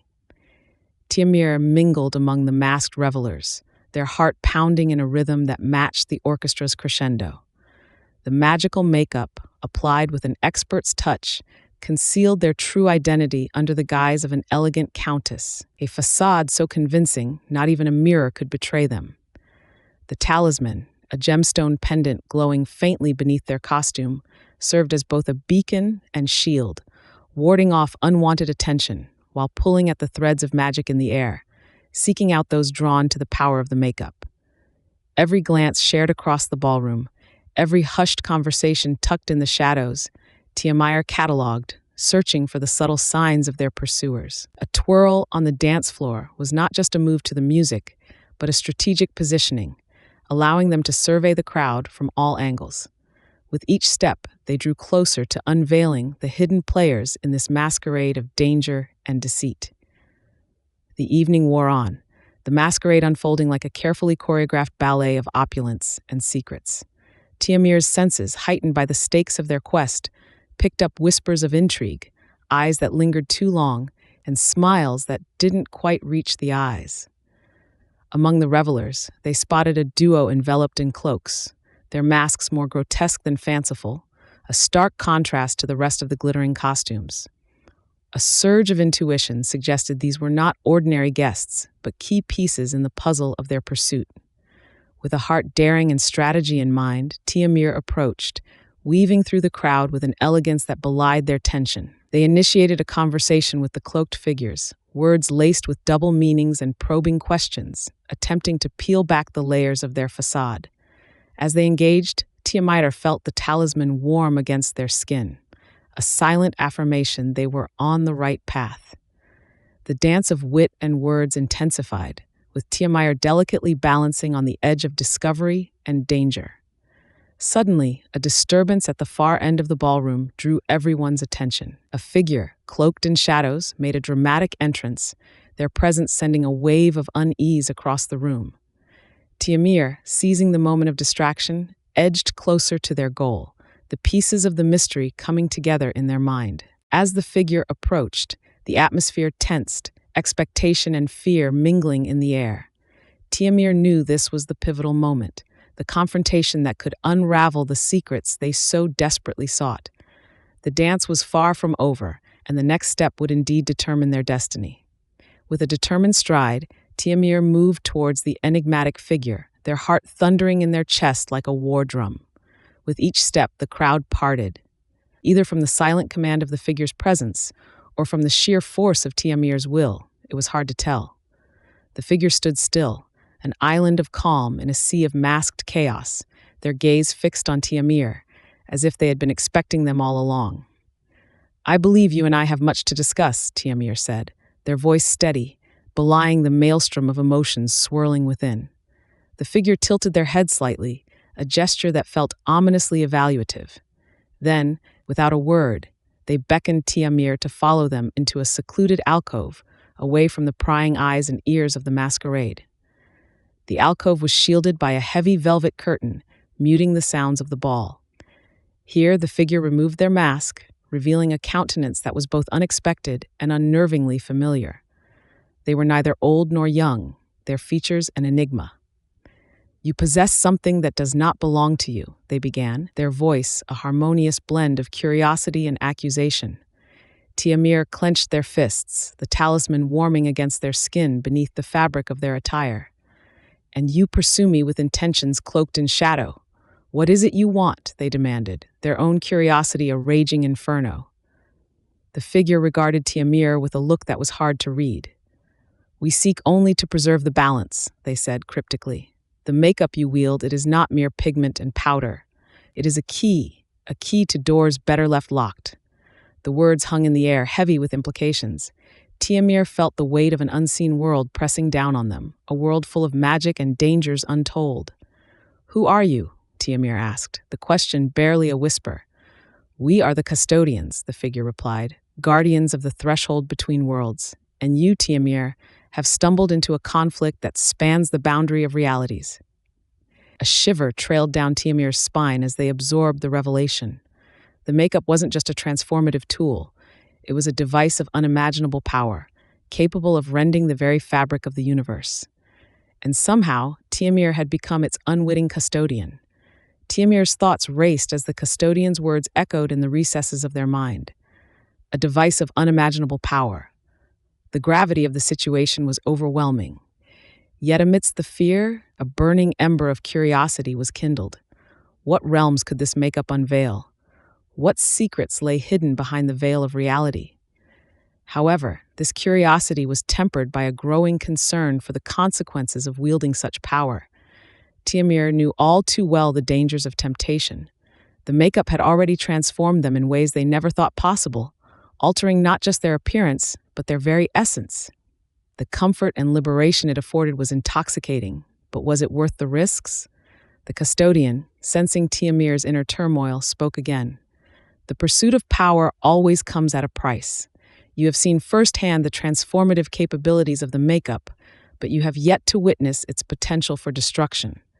Those who seek to use it for their own gain do not understand the balance it disrupts. Tiamir couldn't help but feel the weight of responsibility settling upon their shoulders. The makeup had connected them to a conflict beyond their comprehension, casting them into a role they never asked for. Yet, the thought of surrendering the makeup, of severing the connection to the magic that had become a part of them, was unthinkable. As these thoughts swirled in their head, an ominous presence loomed. The custodian stiffened, a look of alertness painting their usually impassive features. "We are not alone," the custodian whispered. Tiamir felt a chill wind pass through the alcove, carrying with it the faintest hint of voices. The mysterious group in pursuit of the makeup was closing in, their motives as shadowy as the figures themselves. Tiamir knew they had to make a decision, and quickly. To fight, to flee, or to seek an understanding, each path was fraught with uncertainty. Yet one thing was clear. The true nature of the threat posed by the misuse of the makeup was about to be revealed, and they needed to be prepared. Drawing upon a resolve they didn't know they possessed, Tiamir turned to the custodian. "Tell me what I need to know to protect this power, and perhaps to protect us all from the havoc it could wreak." As the custodian began to reveal the secrets of the makeup, the air around them seemed to thrum with the energy of untold mysteries, signaling the beginning of a journey neither of them could have anticipated. The true extent of the magic was daunting, but Tiamir was ready to face whatever came next, armed with knowledge and a newfound sense of purpose. As the last syllables of the custodian's warnings faded into the shadowy alcoves of the sanctuary, Tiamir stood, a resolve hardening in the depths of his soul. The vaulted ceilings above seemed to echo with the weight of his decision. A confrontation was not just imminent, it was necessary. The silent agreement between him and the custodian was akin to a sacred pact, one that bound them beyond the realm of spoken words, united in the defense of a power that was not meant for the wrong hands. "The way forward will not be easy," the custodian intoned, pulling from the shadows an array of ancient artifacts, each pulsating with its own enigmatic energy. Timir's gaze lingered on a peculiar amulet, its stone emitting a faint light, pulsating like a heartbeat. "This," the custodian said, handing it over, "will shield your true essence from those who wish to claim it. But beware, its protection comes at a cost." Timir clasped the amulet, feeling its warmth seep through his veins, a balm to the simmering tumult within. With every step back towards the reality awaiting him, the weight of their impending confrontation grew heavier. Yet, amidst the trepidation, a spark of exhilaration flickered. The makeup had not only transformed his outer self, but had awakened a deeper, more intrinsic metamorphosis. Tiamir was no longer merely fleeing from a threat. He was racing towards his truth. Night had draped the city in its velvet darkness as Tiamir stepped outside, the amulet concealed beneath his attire. The once familiar streets now whispered secrets of ancient magic and hidden dangers. He could feel the prying eyes, the veiled presence of those drawn by the scent of the makeup's power. It was a game of shadows and illusions, with Tiamir cast in the role he never imagined playing. The hunter and the hunted danced on the edge of reality, each step meticulously calculated in the grand chessboard of fate. But the mysterious group underestimated the depth of Tiamir's transformation. They were not merely chasing a man with a curious artifact. They pursued a force reborn through the crucible of self-discovery and magic. With the custodian's guidance still echoing in his thoughts, Tiamir wove through the labyrinth of alleys, each turn a deliberate stride towards the inevitable clash. Up ahead, the silhouette of an adversary emerged, cloaked in the ambiguity of the night. Tiamir's pulse quickened, the amulet's glow a steady beacon in the tumultuous sea of his emotions. The air charged with anticipation, the moment of confrontation looming like a storm on the horizon. The true test of the makeup's magic was upon him, a trial by fire that would either forge his destiny or consume it in the flames of pursuit. As Tiamir and the shadowy figure sized each other up, the city around them seemed to hold its breath, waiting for the clash of wills that would unmask the true extent of the makeup's power. Undefined. Chapter 7. The Price of Magic. As Tiamir and the shadowy figure sized each other up, the city around them seemed to hold its breath, waiting for the clash of wills that would unmask the true extent of the makeup's power. Tiamir's heart pounded against his chest, a tumultuous rhythm that seemed to echo the gravity of the moment. The mysterious figure, no longer just a pursuer but a harbinger of a path fraught with unknowns, extended a hand. "Join us," he urged, his voice a mixture of command and entreaty, "and uncover the truths that your legacy conceals." The night air was thick with the weight of Tiamir's decision, every whisper of the wind a call to action. With a resolve born of necessity rather than conviction, Tiamir grasped the offered hand, signifying his acceptance. It was a gesture that sealed his fate, intertwining it with the ancient lineage of those who wielded the makeup's power before him. "Good," the figure said, now revealing himself as Alaric, a guardian of dimensions and keeper of the artifact's secrets. "Your heritage is not just a link to the past, but a bridge to what lies beyond. This makeup you've stumbled upon is older than time itself, a creation born from the unity of worlds seen and unseen." Alaric began to unravel the tale of the makeup's origin, a narrative woven with threads of magic and destined encounters. Millennia ago, a coalition of world shapers and reality weavers forged the cosmetic vessel as a key, a safeguard against entities that sought to unravel the fabric of existence. Tiamir's forebears, he learned, were not mere jesters or entertainers, but guardians chosen to wield the makeup's power, each generation facing the perennial threat of cosmic dissolution. "And now," Alaric continued, his gaze piercing, "the mantle falls to you. Our enemies gather strength, emboldened by the erosion of barriers between worlds. Your transformation, your affinity with the makeup is no accident. It is a calling." The revelation struck Tiamat with the force of a tempest, challenging his understanding of his identity, his destiny. The makeup, a harbinger of change, had chosen him not just for who he was, but for who he could become, a protector of the myriad threads of reality. But with great power came great sacrifice. The burden of his lineage meant relinquishing the life he knew, the solace he found in his transformation. "Why me?" Tiamir asked, his voice a mix of awe and apprehension. "Because," Alaric replied, "the makeup responds to the soul, not the surface. It saw in you the courage to embrace change, to defend what must not be lost. But remember, its power is a double-edged sword. Each use draws the eyes of those who would see our worlds undone. You must be judicious, for the veil thins with every application." Tiamir pondered the magnitude of what was asked of him. Ahead lay a journey fraught with peril, a war waged in shadows against foes unfathomable. Yet, nestled within the vortex of his swirling thoughts, a spark of determination ignited. Perhaps this was his purpose, the reason for the struggles he had faced. "I will do it," he declared, though the words felt like both a vow and a verdict. "I will stand against the tide, protect the balance." Alaric nodded, satisfaction and solemnity mingling in his expression. "Then let us begin. The road ahead is long, and our adversaries do not rest. But together, we shall hold back the darkness that seeks to engulf our realities."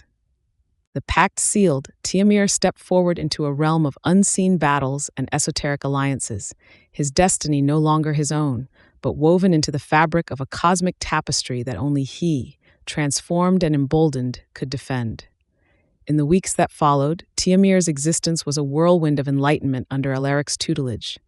Each day he donned the clown makeup with a reverence he had never known, feeling its power seep into his very being, transforming not just his appearance, but his essence.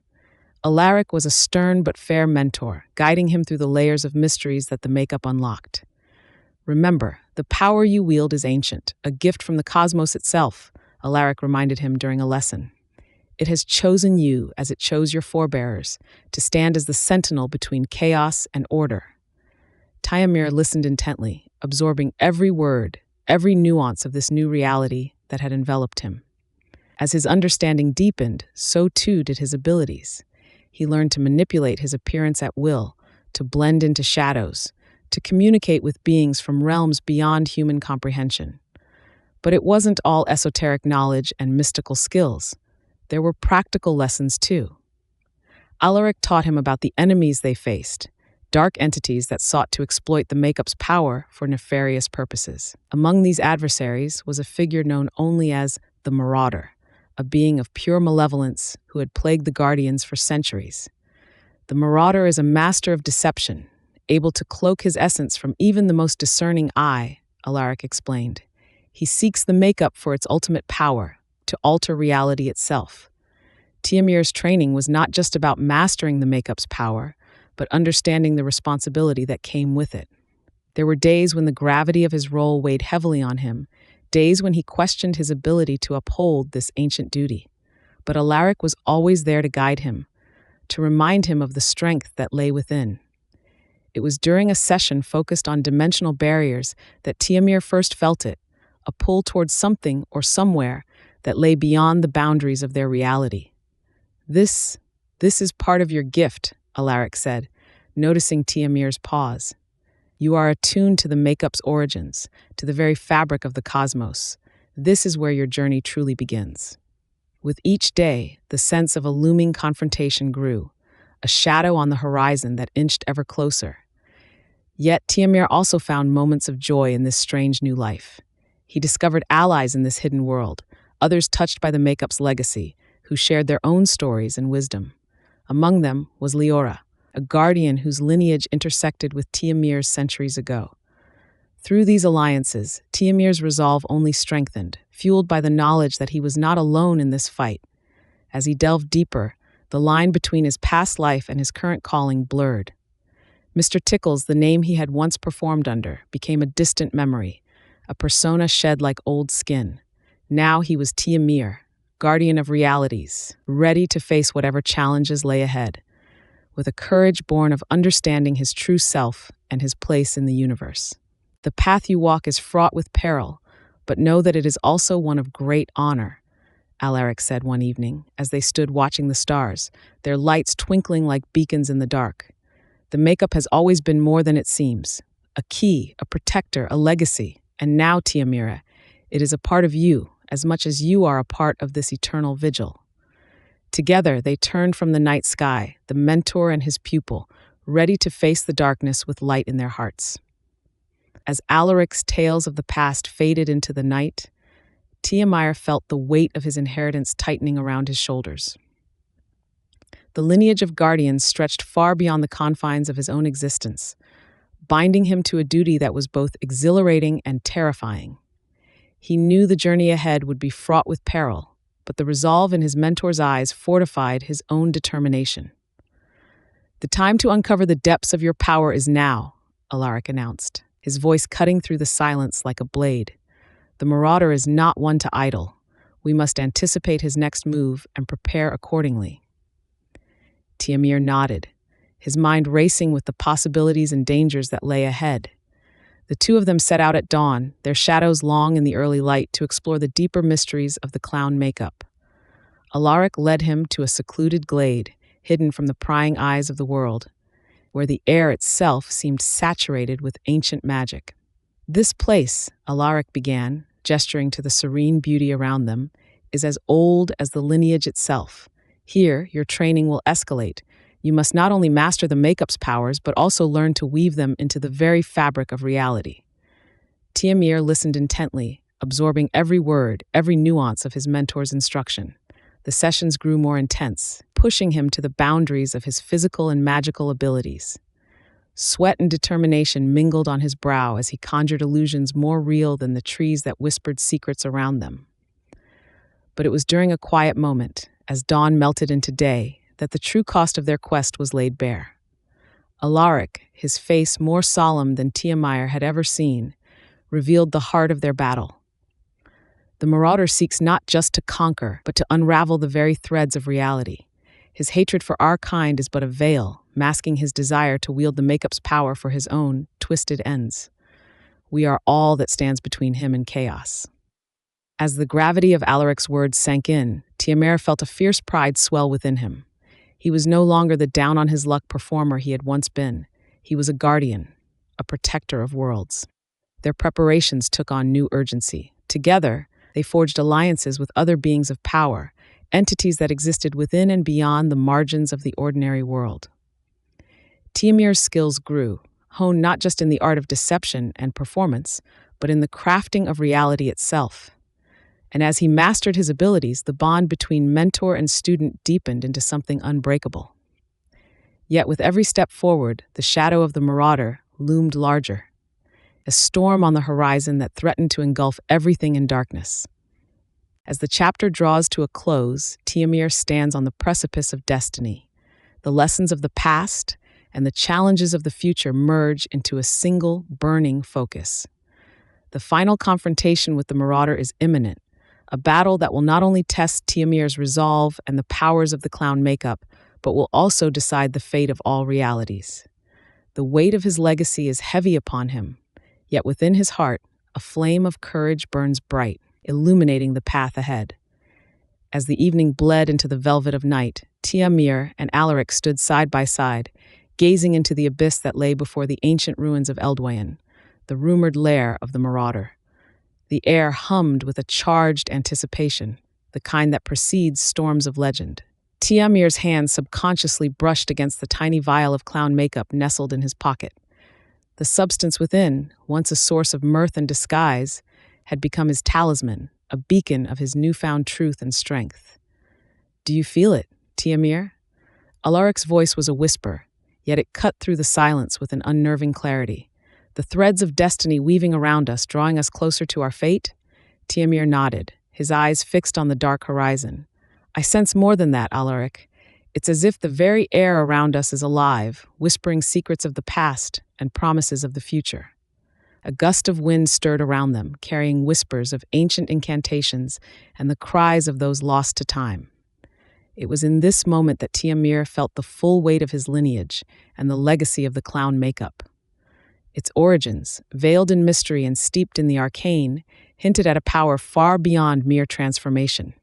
It was a catalyst, a key to unlocking potentials that defied the constraints of his reality. Yet, as the night deepened, so too did the shadows that threatened to engulf them. From the depths of the ruins, a chilling laugh echoed, an embodiment of malevolence and the harbinger of the confrontation to come. It was the marauder, his presence a blight upon the realms, defying the natural order with his sinister machinations. Tiamir's heartbeat quickened. This was the moment of truth, the fulcrum upon which the future would tilt. Beside him, Alaric stood resolute, a mentor and comrade whose wisdom had guided him through the labyrinth of his own transformation. Together, they were a bastion against the encroaching darkness. "Remember, Tiamir," Alaric said softly, yet with an undercurrent of steel. "The power of the makeup, your power, is rooted in authenticity and the courage to embrace your true self. Whatever manifestations it has granted you, whatever guise you adopt, the essence of your strength lies within. Our enemy thrives on deception and fear. Do not let him distort your reality." Nodding, Tiamir clenched his fists, the vial in his pocket now pulsing with a light that seemed to synchronize with his heartbeat. It was time. Together, they stepped forward, crossing the threshold into the unknown, where the battle for the soul of the worlds awaited them. The confrontation with the marauder would test them in ways they had never imagined. Yet, amid the uncertainty, Tiamir's resolve was unshakable. He was ready to face his destiny, to fight not just for his own identity, but for the balance of all realities. The challenge before them was immense, but hope, like the faintest light in the deepest darkness, remained. The ruins of Eldwayan loomed, their ancient stones whispering secrets of the past and present. Tiamir, now standing at the entrance, felt a surge of power coursing through him, a testament to the makeup's transformational capabilities. Alaric, ever the steadying force, placed a hand on Tiamir's shoulder, a silent gesture of solidarity and strength. "Remember," Alaric said, his voice barely above a whisper, "the makeup does not just alter appearance, it channels the energies of our ancestors, binding their essences with ours. You wield not only their power, but their wisdom." Tiamir nodded, the gravity of Alaric's words sinking in. The clown makeup was more than a simple heirloom. It was a legacy. As they stepped into the cobwebbed corridors of Eldwayan, the darkness seemed to pulse with unseen life. Shadows danced at the edge of Tiamir's vision, contorting into shapes that defied logic. The air was thick with the scent of moss and decay, a stark reminder of the ruin's age and the power that lingered within its walls. Suddenly, a laugh, both haunting and familiar, echoed through the halls. The Maraud information heir's presence was near, a malevolent force that awaited them with untold wrath. Tiamir felt the weight of his destiny more heavily than ever. This was the moment his father's legacy would be tested. The battle commenced with a ferocity that shocked even Tiamir. The Marauder was formidable, wielding dark magic that twisted reality itself. Tiamir and Alaric fought side by side, a ballet of precision and power. Tiamir, transformed by the makeup, unleashed abilities that astounded even himself. With every strike and parry, the makeup's essence infused him with greater strength, yet its power demanded a toll. Each clash echoed with the cries of their ancestors, guiding Tiamir's hand. The Marauder, sensing the depth of Tiamir's newfound power, fought with increasing desperation, weaving spells that threatened to tear the very fabric of the realm. As the battle raged, Tiamir was faced with a stark realization. The makeup's power was not limitless. Its magic was bound to the life force of those who wielded it. Each use drained not only physical strength but a piece of the user's essence. The cost of victory was becoming all too clear. Victory was uncertain, but Tiamir's resolve never wavered. With Alaric's support and the ancient power of the clown makeup coursing through his veins, he fought not just for survival, but for the future of all who would come after. The echoes of the past and the promise of the future melded within him, a beacon of hope in the darkness. The challenge before them was immense, but Tiamir stood ready to face it, powered by the legacy of the makeup and the strength of his conviction.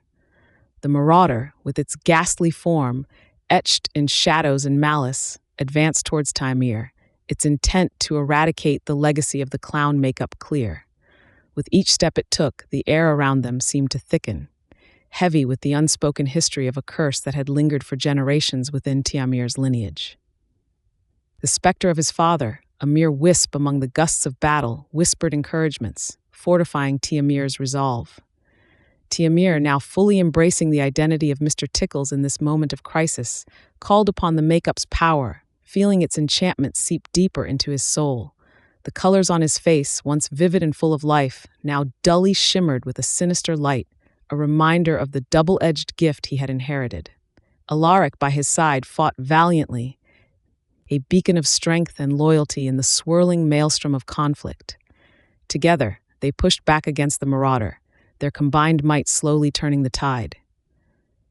As the battle reached its crescendo, Tiamir found himself at a crossroads. The makeup begged to be used, its call almost irresistible. But with each application, the essence of Tiamir seemed to slip away, leaving behind a shadow of the person he once was. The realization dawned upon him with a heavy heart. This power came with a price too steep for one soul to bear. In the final moments, with the Marauder looming over them, defeat almost certain, Tiamir made a choice. He would not let this curse define him, nor allow his essence to be consumed for power. With a defiant cry, he channeled the makeup's energy, not for destruction or self-preservation, but for liberation.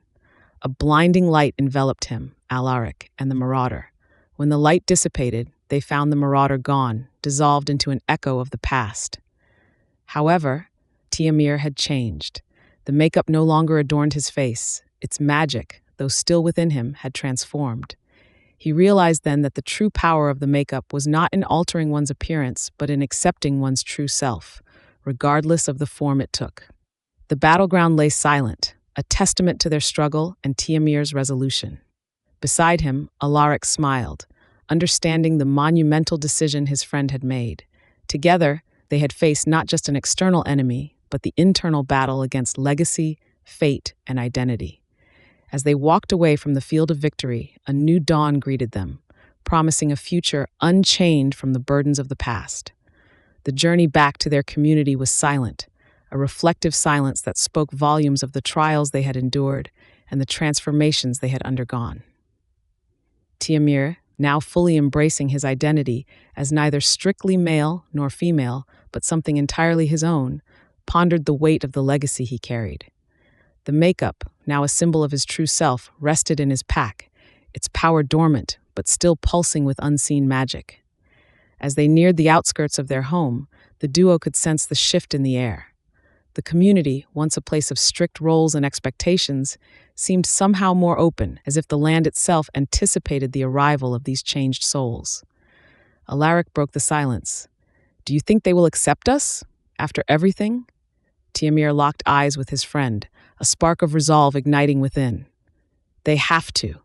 We've learned too much, seen too much to go back to the way things were, and if they don't—" He paused, considering the enormity of their experiences. "Then we'll teach them, show them that what we've found, this freedom in being true to oneself, is a gift." Their first steps back into the community were met with curious stares. Whispers fluttered through the air like leaves caught in a gust. Yet, Tiamir walked with an unshakable confidence, the kind forged in the heart of turmoil. He knew the road ahead would be fraught with challenges as they tried to unravel the tightly wound traditions and beliefs of their people. But he also knew that change, true change, started with the courage of those willing to stand in the face of uncertainty. That evening, they gathered the community around the old oak tree, its branches stretching upwards like arms ready to embrace the night sky. Tiamir stepped forward, Alaric by his side, and began to speak. His voice, clear and strong, carried a message of transformation, identity, and the beauty of embracing one's true self.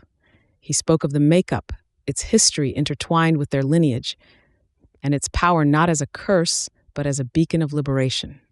The crowd listened, some faces etched with skepticism, others with burgeoning hope. Tiamir unveiled the makeup, its container now glowing faintly under the moonlight, a visual testament to the magic it held. He explained the choice he had made to accept himself fully and the peace it had brought him. "This magic," he said, holding the container aloft, "isn't just about changing how we look. It's about changing how we see ourselves and, in turn, how we see each other."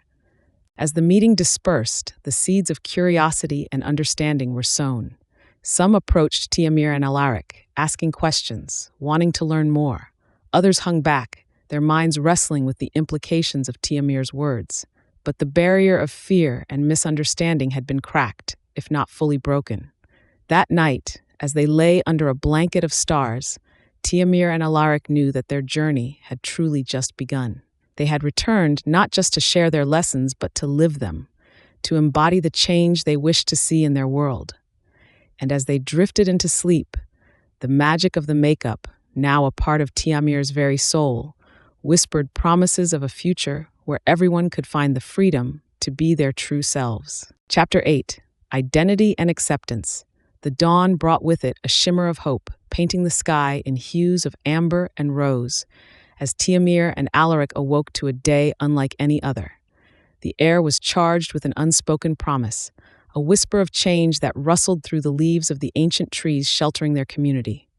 Today, they would begin the arduous task of weaving the fabric of understanding, of casting the net of empathy wide and deep within the heart of their community. As they walked through the winding paths, Tiamir felt the weight of his father's legacy, not as a burden, but as a mantle of responsibility. The makeup, once a source of confusion and transformation, had become a symbol of authenticity, a tool for revealing the hidden depths of one's soul. Their first stop was the gathering hall, a place where, in days past, laughter and merriment filled the air, where tales of old were shared and the bonds of community were strengthened. Today, it would serve a new purpose. Tiamir, standing before the assembly, felt a surge of nervous energy. But as he shared his journey, the fear dissipated, replaced by a fervent hope. He spoke of the makeup, not as magic, but as a metaphor for the courage to face oneself, to embrace the multiplicity within, and to celebrate the diversity without. Alaric, ever the silent strength by his side, shared his own revelations of seeing Tiamir not only as a reflection of his former self, but as a beacon of possibility. Their words, raw and honest, pierced the veil of uncertainty that hung over the crowd. There were murmurs of dissent, voices of tradition clashing with the winds of change.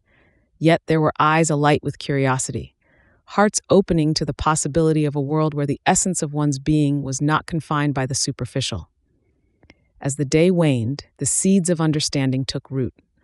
Conversations sparked around firesides, stories of personal struggles and triumphs interwoven with the narrative of Tiamir and Alaric. Skepticism began to erode, washed away by the tide of collective introspection. They knew the journey ahead was fraught with challenges. Not everyone was ready to embrace the transformation, to look beyond the facade and see the beauty of the soul beneath. But Tiamir and Alaric stood resolute, their resolve strengthened by each other's presence, by the memory of a father's love, and by the magic that had once seemed a curse but was now their greatest gift. As night embraced the land once more, the community found itself at a crossroads, the flickering shadows casting both doubt and hope. Tiamir and Alaric, holding to each other, gazed at the stars, realizing that their mission was far from over. The true journey, the journey towards acceptance and understanding, had only just begun. As the days wore on, the whispers of transformation spread through the community like wildfire. Where there had been rigidity, now there was a burgeoning fluidity. Faces once marred by frowns began to embrace smiles, and laughter became the music that filled the evenings. Tiamir, with every step, felt the weight of their past easing, replaced by an invigorating sense of purpose. Alaric, too, found a new sense of peace, an inner calm that mirrored the serene expression he now wore more often than not. However, not all embraced this shift. A contingent resisted, their skepticism evolving into outright opposition. They saw in Tiamir and Alaric's efforts not a path to enlightenment, but a deviation from tradition, a threat to the fabric of their society. This division brought with it an air of tension, a palpable thickness that hung heavy over the community. Despite the resistance, Tiamir and Alaric persevered, understanding that change was a journey fraught with hurdles. They organized gatherings, open forums where voices could be heard and hearts perhaps changed. They shared their story, not as doctrine, but as testimony to the power of understanding and acceptance. Together, they wove a narrative of hope, a tapestry rich with the colors of possibility. Amidst this backdrop of change, a significant event loomed on the horizon. The annual festival, a time of unity and celebration, approached. Tiamir saw in it an opportunity, a moment ripe for the fostering of a deeper communal bond. With Alaric at their side, they began to plan, envisioning a festival not just of tradition, but of transformation. Yet, as the festival drew near, so too did the shadow of those opposed. Whispers of dissent turned into murmurs of a more drastic action.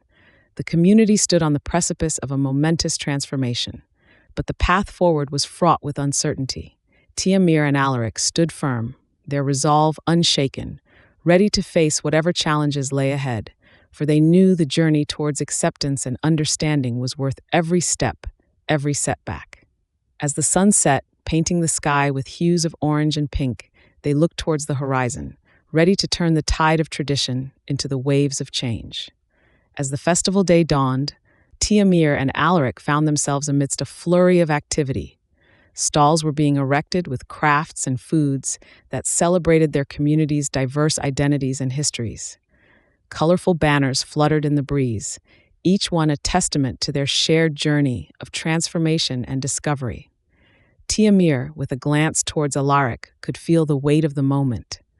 This was more than a festival. It was a declaration of their community's resilience and spirit. However, as the morning progressed, whispers of dissent began to weave through the crowd.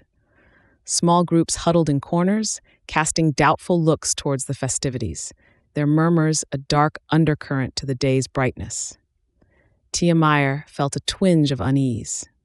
They knew the opposition was more than a mere disagreement. It was rooted in a fear of the unknown, a fear of what their community could become if boundaries were pushed and narratives altered. As the festival officially began, the air was filled with music and laughter.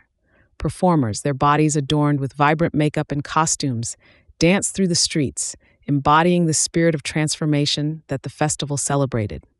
Tiamir and Alaric moved through the crowd, their presence a reassuring signal to those who had embraced change.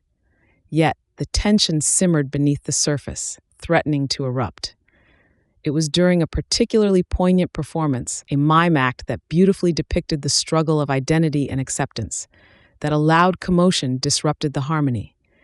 A group of dissenters, their faces set in anger, began to chant against the celebration of change, their words sharp as knives in the festive air. Tiamir and Alaric, hearts sinking, knew the moment of confrontation had arrived.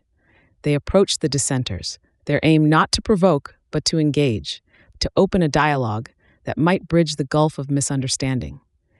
Tamir's voice, strong and clear, rose above the clamor, inviting the dissenters to view the festival not as a threat, but as an opportunity to understand the myriad ways in which individuals experience and express their identity. Some in the crowd paused, their expressions softening as they listened. Others, however, remained unmoved, their opposition a wall too tall to scale in a single day. As the evening approached and the festival's closing ceremonies drew near, Tiamir and Alaric stood together on the central stage. They looked out over the faces in the crowd, a mosaic of emotions and experiences, and spoke words of gratitude, of hope, and of the endless possibilities that lay in embracing one another's truth. The festival might not have swayed every heart or changed every mind, but it had sown the seeds of understanding, and for now, that was enough. The sun dipped below the horizon, wrapping the day in a shroud of twilight, a symbol of the transitions that lay in both the darkness and the light. As the festival grounds emptied and silence fell, Tiamir and Alaric knew that their work was far from over, but the journey they had undertaken together, filled with its challenges and triumphs, was paving the way for a future where every identity could find its place in the sun. In the quiet aftermath of the festival, Tiamir and Alaric sat amidst the remnants of celebration, their bodies weary but spirits alight with a newfound sense of purpose. The festival, though a fleeting moment, had sparked a change, a ripple that they hoped would cascade into a wave of transformation across their town. They knew the path ahead would be laden with resistance, perhaps even more daunting than what they had already faced. Yet the experience had bonded them, soldering their commitment to each other and to their cause with the strength of tempered steel. As they gathered the remnants of banners and streamers, their conversation turned to the future. "We've started something here," Tiamir mused, her hands busily folding a banner that shimmered in the moonlight. "But it's what comes next that will truly define our journey." Alaric nodded, his thoughts mirroring hers. The festival was a beginning, not an end. We've shown that change is possible, but now we need to nurture it, help it grow. He paused, looking out into the darkness where the festival had thrown fall. We need to engage with the community more directly, address the concerns and fears that feed the opposition. Their plan began to take shape in the quiet night. They envisioned workshops and meetings, spaces where open dialogue could flourish without the specter of judgment. They talked of collaborating with local artists to create murals that celebrated diversity and unity, of inviting speakers who had traversed similar paths of transformation and acceptance. But beyond the logistics and initiatives lay a deeper reflection. Tiamir found herself pondering the essence of happiness and identity, her thoughts drifting to Mr. Tickle's journey. The magical transformation had granted him a glimpse into an existence where he felt true to himself. Yet the cost of maintaining that revelation weighed heavily on her mind. "What are we willing to sacrifice for happiness?" she asked aloud, though the question was as much for herself as it was for Alaric. "And at what point does the pursuit of our true selves bring us into conflict with the world around us?" Alaric considered her words, the weight of their implications settling between them. "Perhaps the real struggle," he finally replied, "is finding balance. Not just for Mr. Tickles, but for all of us. Happiness isn't a destination. It's a journey that demands we confront our fears, embrace our identities, and sometimes make difficult choices." As dawn began to break, casting a soft glow over the remnants of the festival, Tiamir and Alaric knew that their work was only just beginning. They stood together, resolute in the face of the uncertainties and challenges that lay ahead, their resolve fortified not just by their shared goals, but by the understanding that every step forward was a step towards a world where every person could find their place in the sun, without fear, without compromise. The weight of the decisions before Mr. Tickles felt as heavy as the silence that cloaked their meeting place. Tiamir's eyes, always a source of compassion and strength, now seemed to bore into him, urging him to confront the tempest whirling within. Alaric, the ever-stoic guardian of their little band, leaned against the wall, his presence a steady anchor in the chaos of emotions and thoughts churning within Mr. Tickles. He had come to know a peace he never thought possible, a serenity that had eluded him all his life. The makeup, a gift from the past, had transformed more than just his outer appearance. It had unveiled a truth about himself he had never dared to acknowledge. Yet, with this revelation came a deluge of questions, of fears, and of aspirations that he had never allowed himself to entertain. The path forward was shrouded in mist, the destination unknown, save for the understanding that it would forever alter the course of his life. "It's not just about the makeup, is it?" Tiamir's voice, gentle yet probing, cut through the silence. "It's about who you truly are and who you wish to be." Her words resonated with him, echoing the tumultuous thoughts that had haunted him since the festival. Mr. Tickles nodded, the gesture laden with a mix of resignation and determination. "I know there are risks. I know that not everyone will understand or accept this.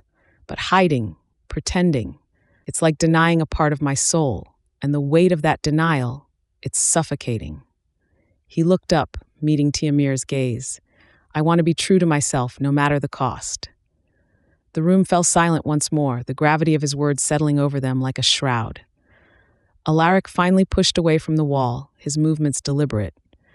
"Then we'll face whatever comes, together. The fight for acceptance, for the right to be who we are, it's bigger than any one of us.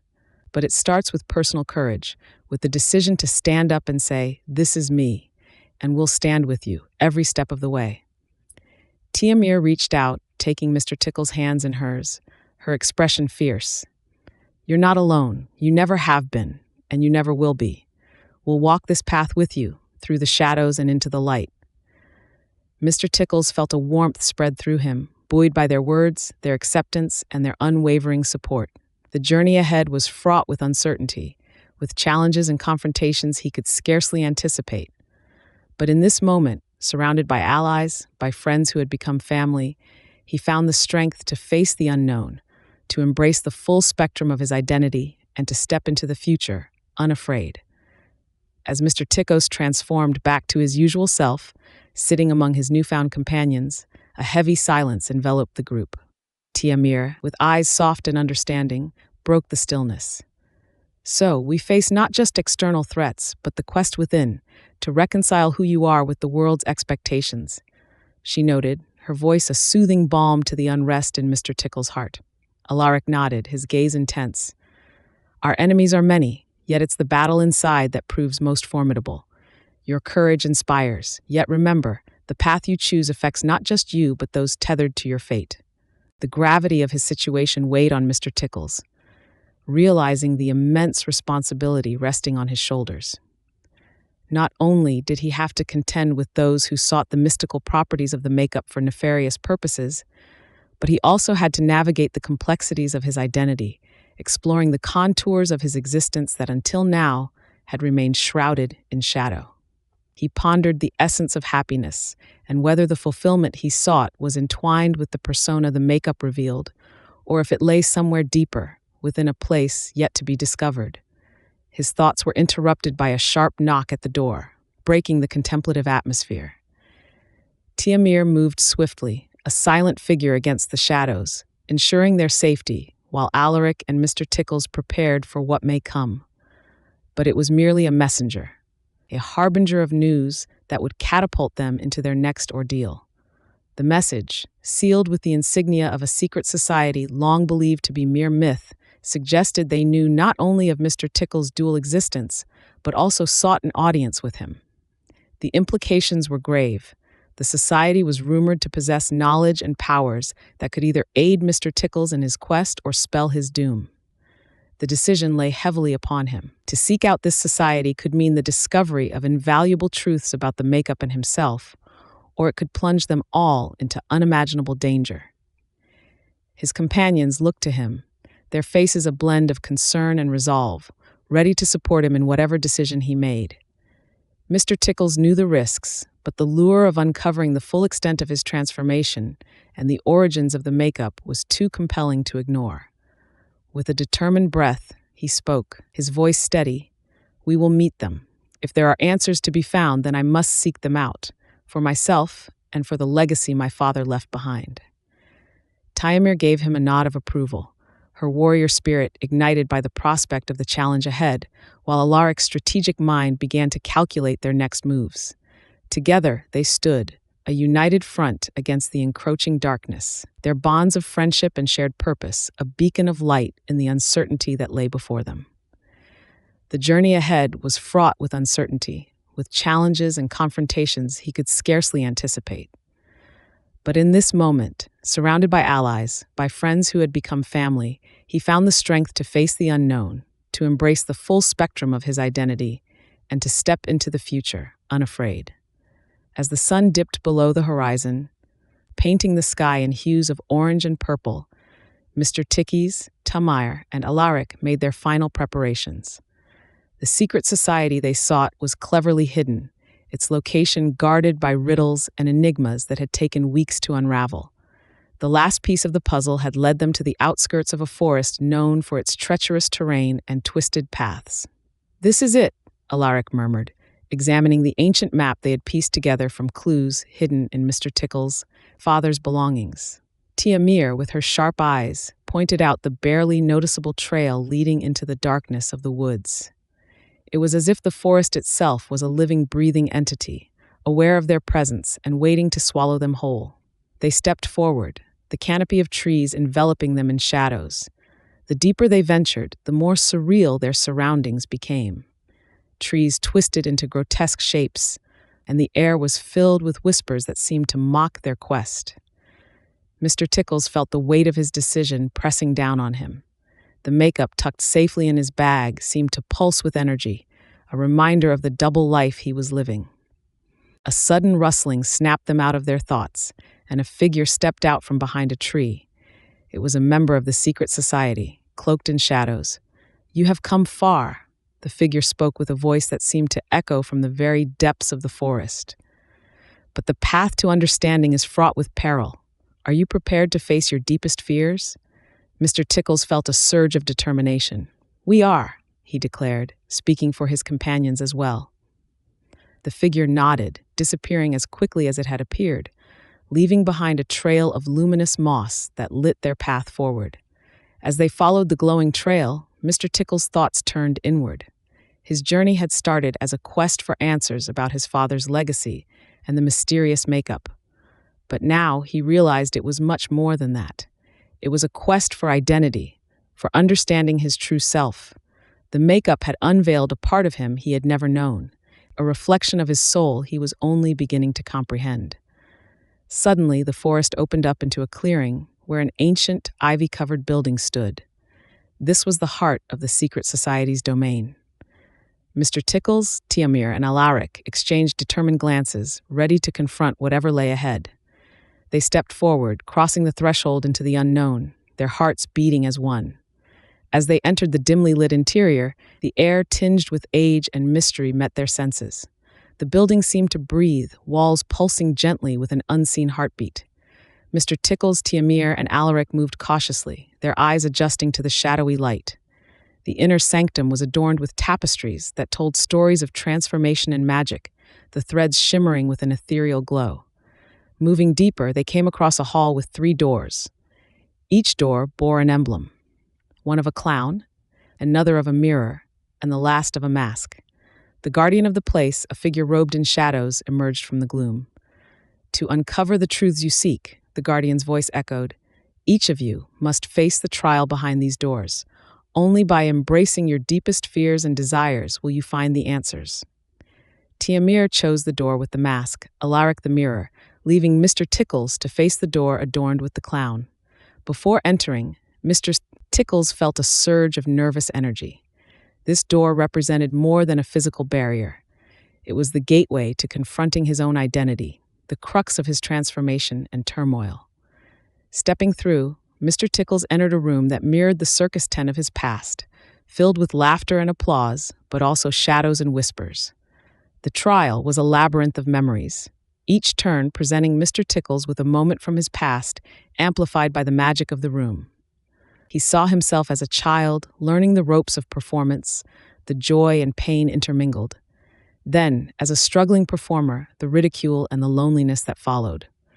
And finally, as he first applied his father's makeup, the transformation not just of his appearance, but of his very soul. With each step, the laughter and applause grew louder, the shadows darker. The culmination of the trial was a mirror, not just a reflective surface, but a portal into Mr. Tickle's true self. Staring into it, he saw not just his current form, but all the potential versions of himself, each representing a different choice, a different path. The clown, the performer, the woman he became with the makeup, and the person he was now, an amalgam of his experiences and choices. The guardian's voice whispered, "Happiness is not found in changing who you are for the world, but in embracing the truth of your soul and forging your path." Shaken to his core, Mr. Tickles stepped away from the mirror, the guardian's words echoing in his mind. He had expected to confront external threats, not the turmoil within. Yet, as he emerged from the room, a sense of clarity enveloped him. He was different now. The reflections in the mirror had shown him that much. Tiamir and Alaric were waiting for him, their expressions a mix of concern and curiosity. Without words, a mutual understanding passed between them. They too had faced their demons and emerged changed. The trio made their way down the dimly lit corridor of the secret society's lair, the silence between them heavy with unspoken realizations. As they entered the great hall, the elders of the society awaited them. A hush fell over the room as the oldest among them, a woman with eyes as deep and enigmatic as the night sky, began to speak. She recounted the history of the magical makeup, how it was created by a powerful sorcerer to reveal one's true self, and how it had come into Mr. Tickle's father's possession. The tale wove together tales of destiny, family, and the choices that define us. Mr. Tickles listened, enraptured by the story of his lineage and the potential that lay within him. The narrative reached its zenith with a prophecy, one that spoke of a crossroads between worlds, where a figure would stand, a beacon of change and acceptance. Mr. Tickles felt a surge of purpose. The words resonated within him like a call to arms. The meeting with the elders concluded with a solemn warning. The makeup, while a gift, also attracted forces that sought to control or destroy it. Mr. Tickles was faced with a choice. He could continue to use the makeup and embrace the identity it revealed, knowing the risks, or he could destroy it and with it, the chance to explore the depth of his soul. In that moment, beneath the ancient eyes of the society's elders and the watchful gaze of his friends, Mr. Tickles made his choice. He would not run from who he was, nor from the destiny that called to him. He would use the makeup not as an escape, but as a bridge to understanding himself and ultimately to aid those who struggled with their identities. With a newfound resolve, Mr. Tickles, Tiamir, and Alaric prepared to leave the lair. They understood the path ahead would be fraught with danger and revelation. Yet they stepped forward, united by their trials and the knowledge that their journey was far from over. Chapter 9, The Showdown. As Mr. Tickles, Tiamir, and Alaric made their way through the dimly lit streets, the air was thick with anticipation. They knew that the confrontation ahead wouldn't be just a battle of physical might, but one of wits and wills. Mr. Tickles felt the weight of the makeup case in his pocket. Its presence was a constant reminder of what was at stake. Night had fallen over the city like a shroud, and the only light came from the occasional flickering street lamp, casting long shadows across their path. Tiamir, ever the strategist, outlined their plan of approach, her voice low and steady, ensuring they were all on the same page before the final showdown. Alaric, with his vast knowledge of the arcane, offered insights on how they could potentially use the magical properties of the makeup to their advantage. As they neared the abandoned carnival grounds, where their foes awaited, the eerie creak of the old Ferris wheel in the distance sent a chill down Mr. Tickle's spine. This was the place where his father had once been a legendary performer, and now it stood as the battleground for his destiny. With determination set in their hearts, they entered the carnival, the once jovial sounds of laughter and music now replaced by a haunting silence. They moved stealthily, using the cover of darkness to navigate through the maze of tents and attractions. Suddenly, they were ambushed by a group of adversaries, cloaked in shadows. The attack was swift, but Mr. Tickles and his companions were ready. Combining Tiamir's agility, Alaric's magic, and Mr. Tickles' uncanny ability to use humor as a weapon, they managed to turn the tide of the battle. Mr. Tickles couldn't help but notice how the makeup not only transformed his appearance, but also enhanced his movements, making him quicker and more agile than he ever imagined. As the conflict escalated, Mr. Tickles found himself face to face with the main antagonist, a sinister figure who sought to harness the makeup's power for nefarious purposes. Words were exchanged, each syllable dripping with venom, as Mr. Tickles fought not just for the makeup, but for the right to define his own identity. The battle was intense, magic clashing with humor and agility. In a pivotal moment, Mr. Tickles unleashed a barrage of comedic prowess so powerful, fueled by the energy of the makeup, it took his opponent by surprise, rendering them vulnerable for the first time. Seizing the opportunity, Mr. Tickles, with the help of Tiamir and Alaric, managed to subdue the antagonist, securing the safety of the magical makeup and, by extension, the future of all those it could help. In the aftermath of the confrontation, as dawn began to break, casting a soft light over the now silent carnival, Mr. Tickles, Tiamir, and Alaric stood together, weary but victorious. They knew that this victory was not just about defeating their enemies, but about claiming a victory for themselves and for everyone who had ever felt lost. Mr. Tickles looked at his reflection in a shard of broken mirror, the makeup perfectly applied, and smiled. He had finally embraced his true self, and in doing so, had found a power greater than he ever imagined. The battle's aftermath left the abandoned carnival grounds twisted and charred, echoing with the remnants of magic and laughter. The air was thick with the scent of victory and the underlying, unshakable determination that had brought them this far. Around him, Mr. Tickles' friends and companions were catching their breath, their faces illuminated by the soft glow of dawn creeping over the horizon. They had fought valiantly, each bringing their unique talents to the forefront in a vibrant tapestry of resilience. As the sun rose, casting long shadows across the debris-strewn ground, Mr. Tickles gathered his troop.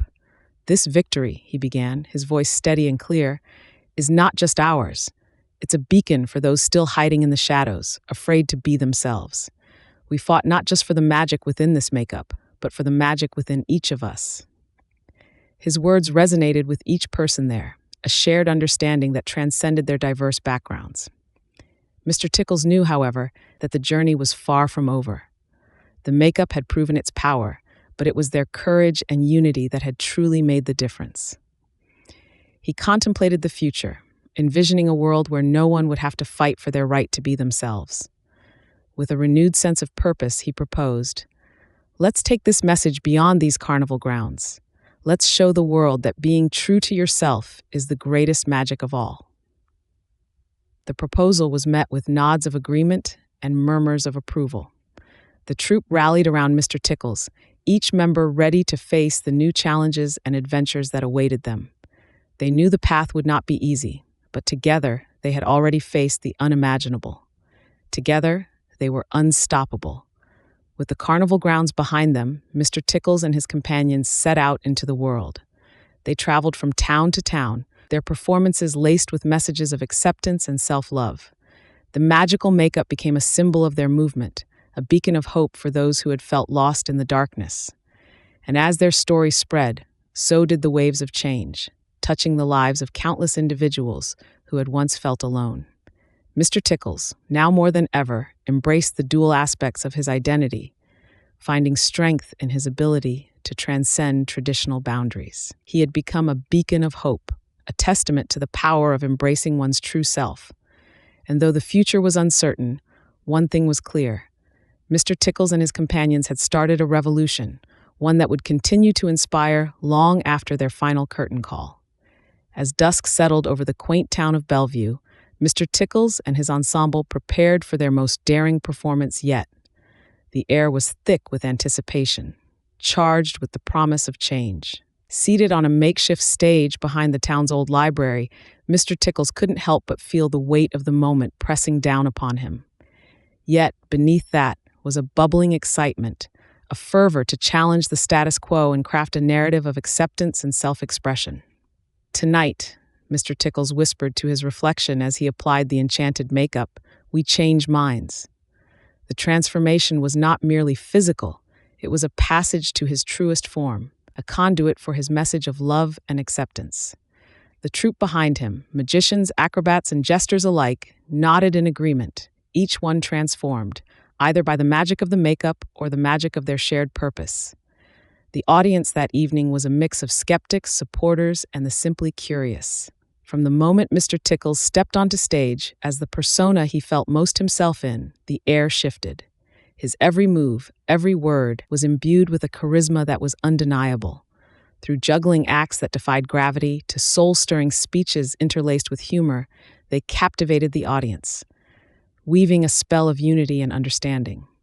However, not all were swayed by their performance. A group of dissenters, emboldened by their own prejudices, began to heckle from the back. But Mr. Tickles, undeterred, used this opposition as a teachable moment. With a blend of quick wit and undeniable logic, he turned their mockery into a demonstration of tolerance and inclusion. The crowd, witnessing this transformation of hostility into harmony, erupted in applause, each clap a validation of Mr. Tickles' vision. The journey wasn't without its obstacles. Towns varied, as did their reception.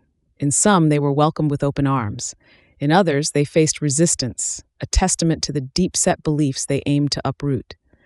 Yet with each performance, they planted seeds of change, touching lives and mending hearts. As the chapter of their travels drew to a close, Mr. Tickles and his companions found themselves on the shores of a lake, reflecting under the canopy of stars. "We've started something," Mr. Tickles mused, a smile playing on his lips, "but our journey is far from over." With the morning light, they would seek new horizons, ever driven by the dream of a world where everyone could stand proudly in their truth. Their message was clear. Love, acceptance, and the courage to be oneself were not just ideals, but a tangible reality they were bringing to life, one town at a time. And though the future was uncertain, one thing was clear. Mr. Tickles and his companions had started a revolution, one that would continue to inspire long after their final curtain call. As they stood by the lake, the reflection of the setting sun painted a tranquil backdrop, a stark contrast to the turmoil that had defined their recent days. Mr. Tickles, ever the beacon of hope among them, broke the silence. "We've come far, but our journey is far from over. There are still many who haven't heard our message, who live in shadows, afraid to embrace who they are." His eyes, alit with the flame of passion, met each of his companions in turn. "Tomorrow we'll set off for the city," he declared, the determination in his voice mirroring the resolve in his heart. "It's a place where voices go unheard, where dreams are often crushed under the weight of conformity, but it's also where our message can spread the widest." The troupe nodded, each member understanding the magnitude of the task ahead. They spent the evening huddled around a small fire, discussing strategies and sharing ideas. The plan was simple, yet audacious. They would stage a series of pop-up performances across the city, each designed to challenge norms and inspire change, culminating in a grand finale that would be impossible to ignore. The next weeks were a whirlwind of activity. The city, with its tall buildings and bustling streets, offered a starkly different canvas from the small towns they were used to. Initial receptions were mixed. Many were intrigued by their unusual blend of comedy and magic, but others were dismissive, even hostile. Social media buzzed with clips and comments, propelling them into the limelight, but also drawing the ire of traditionalist groups who saw their message as a threat. The climax approached as they prepared for their final performance, which was to be held in the city's largest park. Rumors swirled of protests, and there were whispers of attempts to sabotage the event. Indeed, the evening of the finale saw the park surrounded by dissenters, their faces twisted in anger. But Mr. Tickles and his crew were undeterred. As the crowd swelled, both with supporters and those fueled by curiosity, the troupe put on the most dazzling show of their lives. Mr. Tickles, in his transformative makeup, led the charge with both humor and grace, confronting societal expectations and stereotypes head-on. Midway through the performance, a group of protesters attempted to storm the stage, but they were met with an unexpected weapon: laughter. The troupe turned the intrusion into part of the act, their quick wit disarming the anger and turning jeers into cheers. The performance was a triumph, with social media exploding with support, sparking discussions that reached far beyond the city's limits. As the final echoes of laughter and applause died down, Mr. Tickles addressed the gathered crowd, his voice steady and clear. "Our differences make us stronger. Our uniqueness is our power. Embrace who you are and never let anyone dim your light." The night ended with a standing ovation, the energy of unity palpable in the air. The troupe gathered once more by the lake, the journey full circle. They had faced adversity head-on and emerged victorious. Mr. Tickles looked around at his friends, their faces glowing with pride and satisfaction. "Our message has taken root here," he mused. "But this is only the beginning. There are still many more hearts and minds to reach." And with that promise hanging in the air, they began to plan their next steps. As the evening encroached, the park slowly emptied, leaving Mr. Tickles and his troupe under a velvet sky pierced by the first brave stars. Their recent triumph had not just been a performance. It had been a declaration, a vibrant shout in the face of adversity. Yet, as the laughter died down and applause faded into the night, Mr. Tickson, now in his true form thanks to the magic of the makeup, felt the weight of what was to come. The antagonists, a motley crew of traditionalists who saw Mr. Tickson's transformation and message as threats to their ideals, were not just faceless naysayers on the internet. They had names, influence, and the resources to disrupt. They had attempted to sabotage the show, to dim the brilliance of Mr. Tickson's newfound identity, but had only managed to fuel the fire of his resolve. Now, they lurched from the shadows, intent on a more direct confrontation.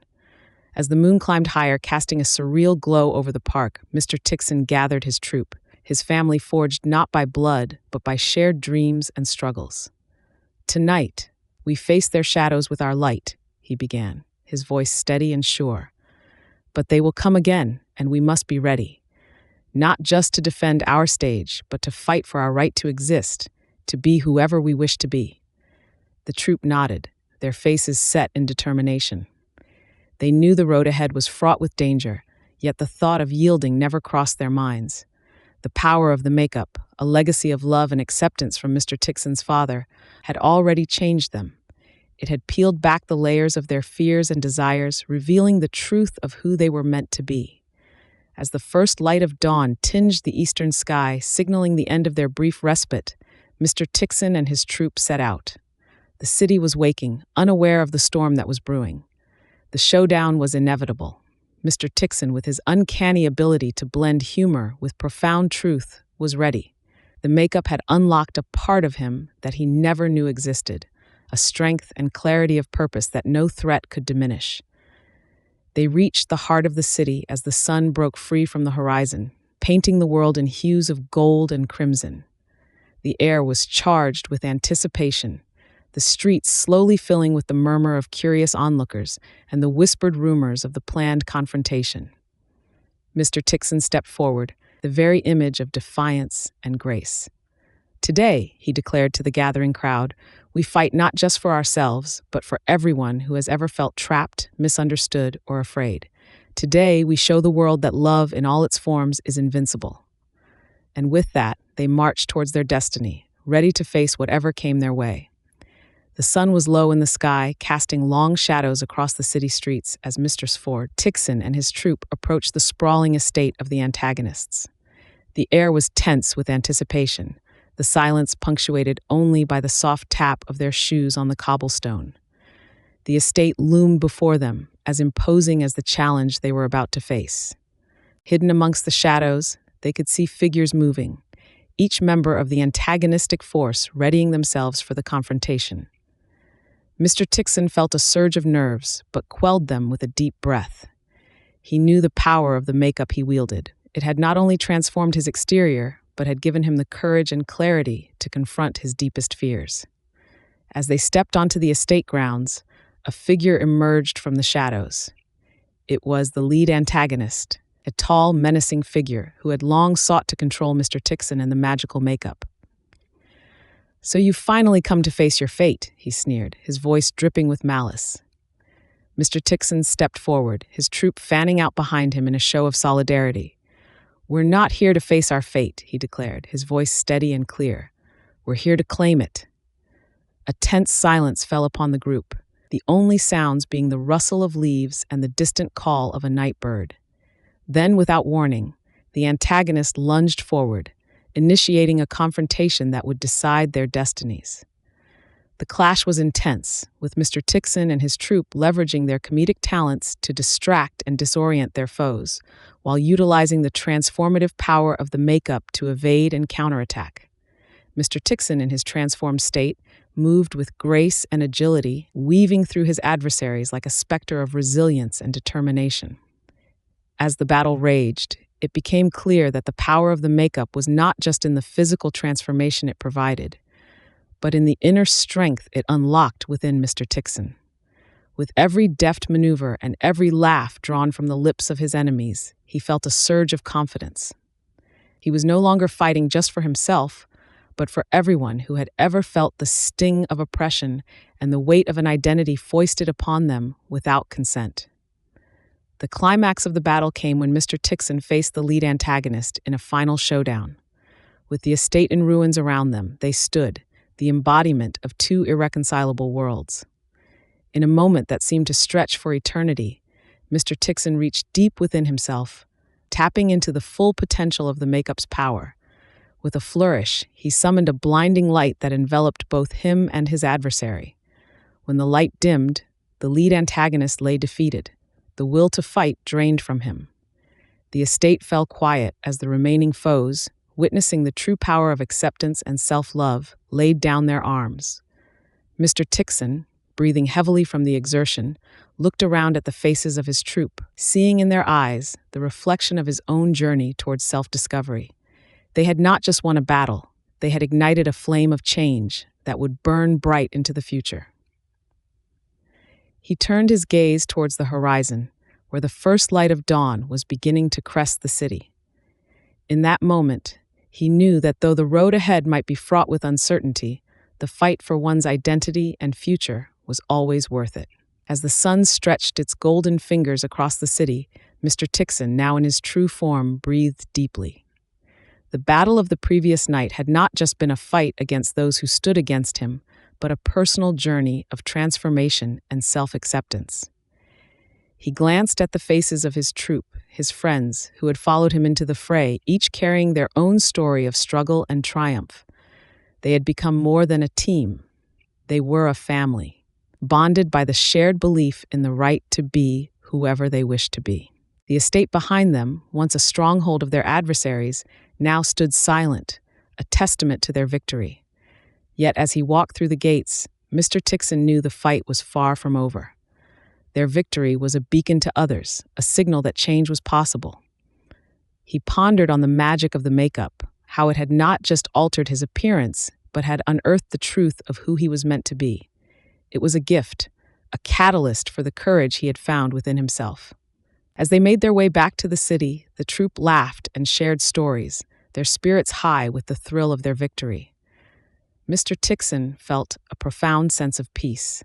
He had finally embraced his identity, and in doing so, found a power that no one could take from him. The makeup had been the key, but the truth it revealed was something no magic could create alone. It had always been inside him. They arrived back to their quarters as the city woke, the normalcy of daily life resuming around them. Yet, for Mr. Tixon and his troupe, life would never be normal again. They had seen what it meant to fight for who you are, to stand up against those who would deny you your truth, and they knew they would continue to fight, not just for themselves, but for everyone who yearned for the same freedom. As Mr. Tixon looked out at the waking city, a smile crept across his face. Today was a new beginning, not just for him, but for anyone who had ever felt lost. With the dawn of this new day, he realized his journey was far from over. It was just beginning. Chapter 10. A New Beginning. He turned back to his companions, his troupe, who had gathered in the small, cramped space they called home. Their faces, a tapestry of anticipation and weariness, lifted at his presence. Mr. Tixon, now more than ever, felt a profound sense of responsibility towards them. They had stood by him through the darkness and into the light of this newfound acceptance. It was time to take the next step, a step into the unknown, yet filled with hope. "We've been given a gift," Mr. Tixon began, his voice steady and clear. "Not just the magic from my father's makeup, but the ability to be true to ourselves, to live openly, freely. But what good is freedom if it's not shared? It's time we take our show on the road, but not just as performers. We'll be advocates, champions of authenticity and acceptance. There are so many out there, lost, afraid to show who they really are. We'll show them they're not alone." Nods of agreement and murmurs of excitement filled the room as his words sank in. Yet the task ahead was daunting. The world outside was vast, and not all corners were welcoming. Their shows had been confined to the outskirts of the city, a safe haven for those like them, but venturing beyond required not just courage but a plan. "We'll start small," said Rosalind, the acrobat, whose grace in the air was matched only by her strategic mind. "Local festivals, neighboring towns. We'll build our reputation, make allies. Word of mouth is powerful." "And social media," chimed in Jasper, the juggler, whose skill with objects was only surpassed by his knack for digital communication.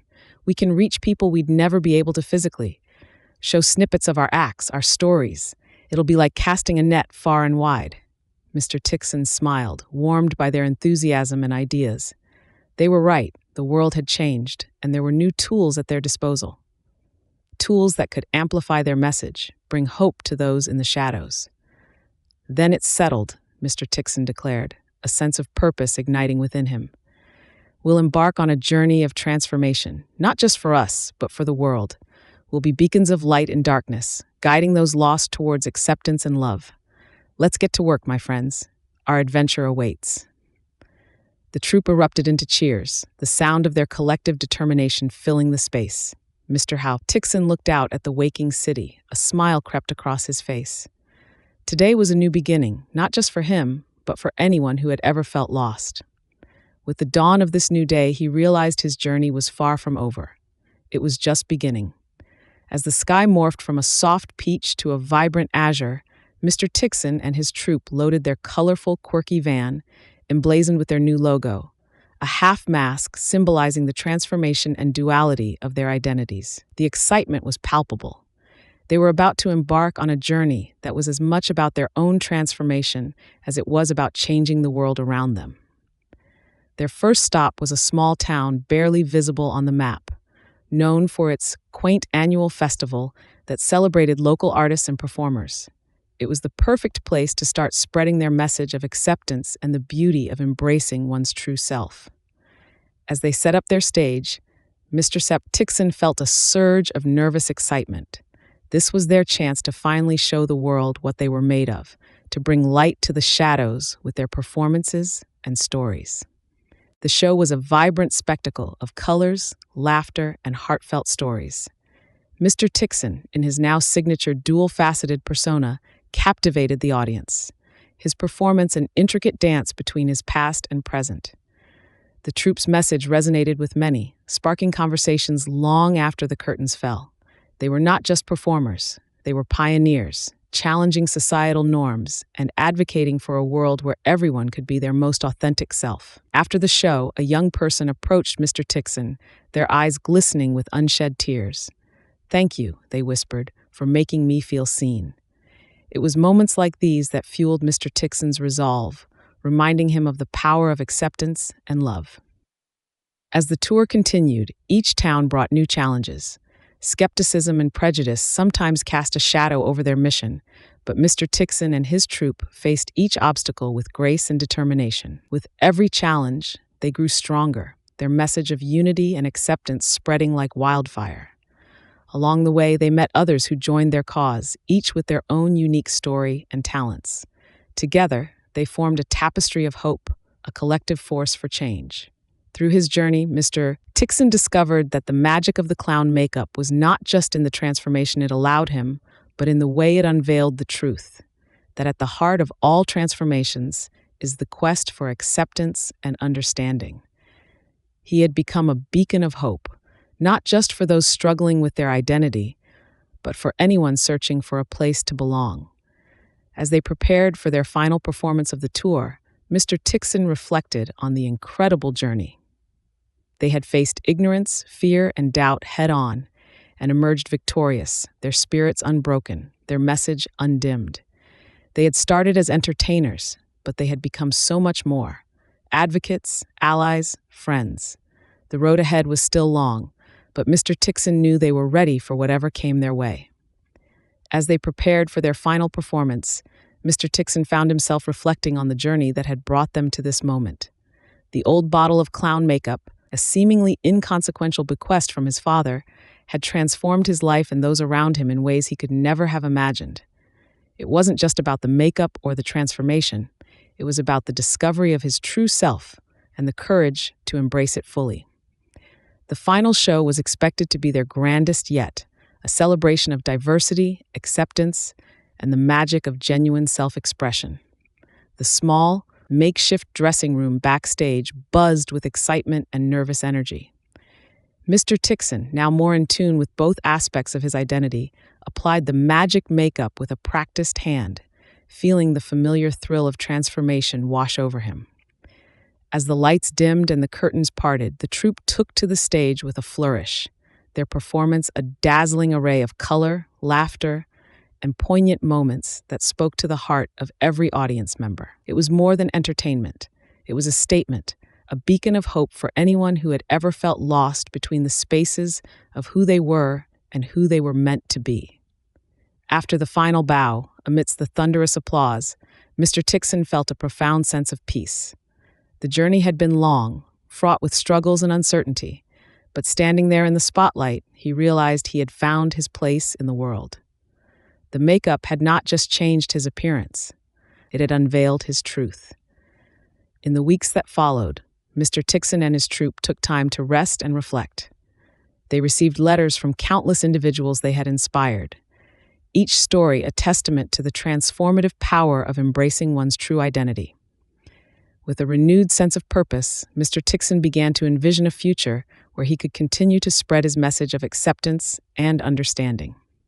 As he sat down to pen his thoughts, planning for the next chapter of their journey, he realized the true magic lay not in the makeup or the performances, but in the connections they had forged and the lives they had touched. Mr. Tixon smiled, a deep, contented smile, knowing that whatever challenges lay ahead, he and his troupe would face them together, united in their mission to light up the darkest corners of the world with the vibrant colors of their spirit. After the last specks of dust settled from the exhilarating performance, Mr. Tixon and his troupe gathered in their cozy, makeshift backstage area, a place that had seen them transform from mere performers into conduits of magic and marvel. The air was thick with the scent of success, a sweet fragrance that mingled with the lingering aromas of the clown makeup that had become so much more than a tool of their trade. Mr. Tixon, still reveling in the afterglow of the show, couldn't help but feel a pang of anticipation for what lay ahead. He pulled out a worn, leather-bound journal, its pages filled with ideas, dreams, and plans, many of which had come to fruition in ways he had never dared imagine. "It's time," he announced, his voice steady and full of purpose, "to dream even bigger." The troupe gathered around, their eyes alight with curiosity and excitement. Mr. Tixon opened the journal to a fresh page and, with a flourish, penned the title, "The Next Chapter." He looked up at his friends, his family, and said, "We've danced upon the edge of the impossible and made it our home. Now, we must take what we've learned, the magic we've harnessed, and spread it far beyond the boundaries of this stage. We'll embark on a journey not just as performers, but as ambassadors of hope, of transformation, of true magic." Ideas began to flow freely, each suggestion more ambitious than the last. Workshops for those who had lost their spark, performances in places where laughter was a rare commodity, a traveling show that would not just entertain, but enlighten and inspire. Mr. Tixon listened, his heart swelling with pride. This was no longer just about him or the magic of the makeup. It was about ignition, igniting a flame in every heart they touched. As the meeting drew to a close, Mr. Tixon felt a profound sense of gratitude. He had discovered not only his true self, but had also helped others to see the magic within themselves. The bottle of clown makeup, once a curious bequest from his father, had transformed into a symbol of hope, of the infinite possibilities that lay within every soul. With a deep sense of peace and purpose, Mr. Tixon and his troop prepared to embark on their new adventure, hearts full and faces smiling, ready to face whatever the future held with open arms and open hearts. As the morning dawned, a soft light filled the troop's workshop, casting long shadows across the myriad of props and costumes that lined the walls. Mr. Tixon, with his newfound clarity, sat at the head of a rugged wooden table, maps and plans spread out before him. The troop gathered around, their faces a mix of excitement and anticipation as they dived into the heart of their mission, using their art to touch lives. "We must reach beyond the bright lights of the stage," Mr. Tixon began, his voice steady and full of conviction.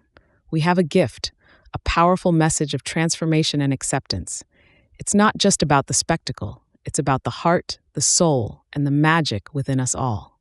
Nods of agreement circled the table as the troupe discussed logistics, locations, and themes for their performances and workshops. The idea of a traveling show took form, a caravan of dreams weaving through towns and cities, bringing joy, laughter, and perhaps a chance for people to find their own magic. The workshops would be the cornerstone of their mission, designed not just for entertainment, but as a beacon for anyone seeking to understand themselves better, to embrace their own unique identity. "Everyone has their own version of makeup," Mr. Tixon mused, "whether visible or not. It's about letting that true self come forth, without fear, without shame." As plans solidified, the troupe's excitement grew. They envisioned performances in places where hope seemed scarce, where laughter was a rare commodity. Schools, hospitals, community centers, anywhere their message of hope and transformation could take root and flourish. In the weeks that followed, Mr. Tixon saw a change not just in his troupe, but in himself. The makeup, once a symbol of escape, had become a symbol of authenticity. His dual identity, once a source of confusion, was now his greatest strength. He had become a beacon of hope to those who felt lost in the shadows of their own existence. As the troupe packed the last of their props and costumes into their caravan, Mr. Tixon took a moment to stand alone under the vast canopy of the sky. The weight of his past, of his father's legacy, felt lighter than ever before. With a final look back at the workshop that had been their haven, he stepped forward into the unknown, a gentle smile playing on his lips. The journey ahead was daunting, but for the first time, he felt equipped to face it, transformed not just by magic, but by the undeniable power of self-acceptance and love. The road ahead was long, but Mr. Tixon and his troop were ready. They set off into the dawn, the caravan moving like a ship across the sea of grass, towards the horizon where new adventures, new hearts, and new transformations awaited. As the morning sun began to climb higher, casting a warm glow over the fields, the troop's caravan came to a halt in a small village that welcomed them with curious and eager eyes. Mr. Tixon, in his newfound confidence, led the setup of the stage and the preparation for the evening show. The villagers, a mix of young and old, gathered round as the sun began to set, their faces illuminated by the gentle flicker of torches. The air was filled with an electric anticipation. Mr. Tixon, adorned in the transformative makeup, stepped onto the stage, a beacon of light and assurance. His presence was magnetic, drawing the audience in as he shared his tale, not just through words, but through an expressive dance that painted a vivid picture of struggle, discovery, and acceptance. The performance was more than entertainment. It was a journey, an intimate glimpse into the heart of someone who had found peace in the duality of their existence. After the applause had died down and the children had been tucked into their beds, tales of the night's magic lingering in their dreams, the adults gathered around a small fire. Here, Mr. Tixon, now in his own skin and without the makeup, shared his deeper insights. The night turned into a symposium of souls, each person sharing their own stories of concealment and revelation, of the battles they faced with their own identities and the societal molds they were expected to fill. It wasn't just Mr. Tixon who had been transformed by the makeup. It was every heart that opened itself to the message of self-love and understanding. The village, once a mere stop in their journey, became a beacon of change, a testament to the troupe's impact. As dawn broke, the troupe packed up under the watchful eye of the grateful villagers, who felt a profound sense of loss at their departure, but carried a new sense of hope within them. The journey was not just about the shows and the applause. It was about the silent revolutions sparked in the quiet of the night, in the shared stories, and the unspoken understandings. The caravan moved on, the horizon ever expansive, the road filled with the promise of more lives to touch, more hearts to transform. Mr. Tixon looked back at the village, now a small silhouette against the rising sun, and felt a profound connection to the world and his place within it. The journey was far from over, but he carried with him the knowledge that every stop was a chance to sow the seeds of change, to spread the message of acceptance and love. The troop's next destination was a bustling town, known for its strict adherence to tradition and skepticism of outsiders. It would be their biggest challenge yet, but Mr. Tixon felt ready. He knew that the power of their performance, the sincerity of their message, could open even the most closed of hearts.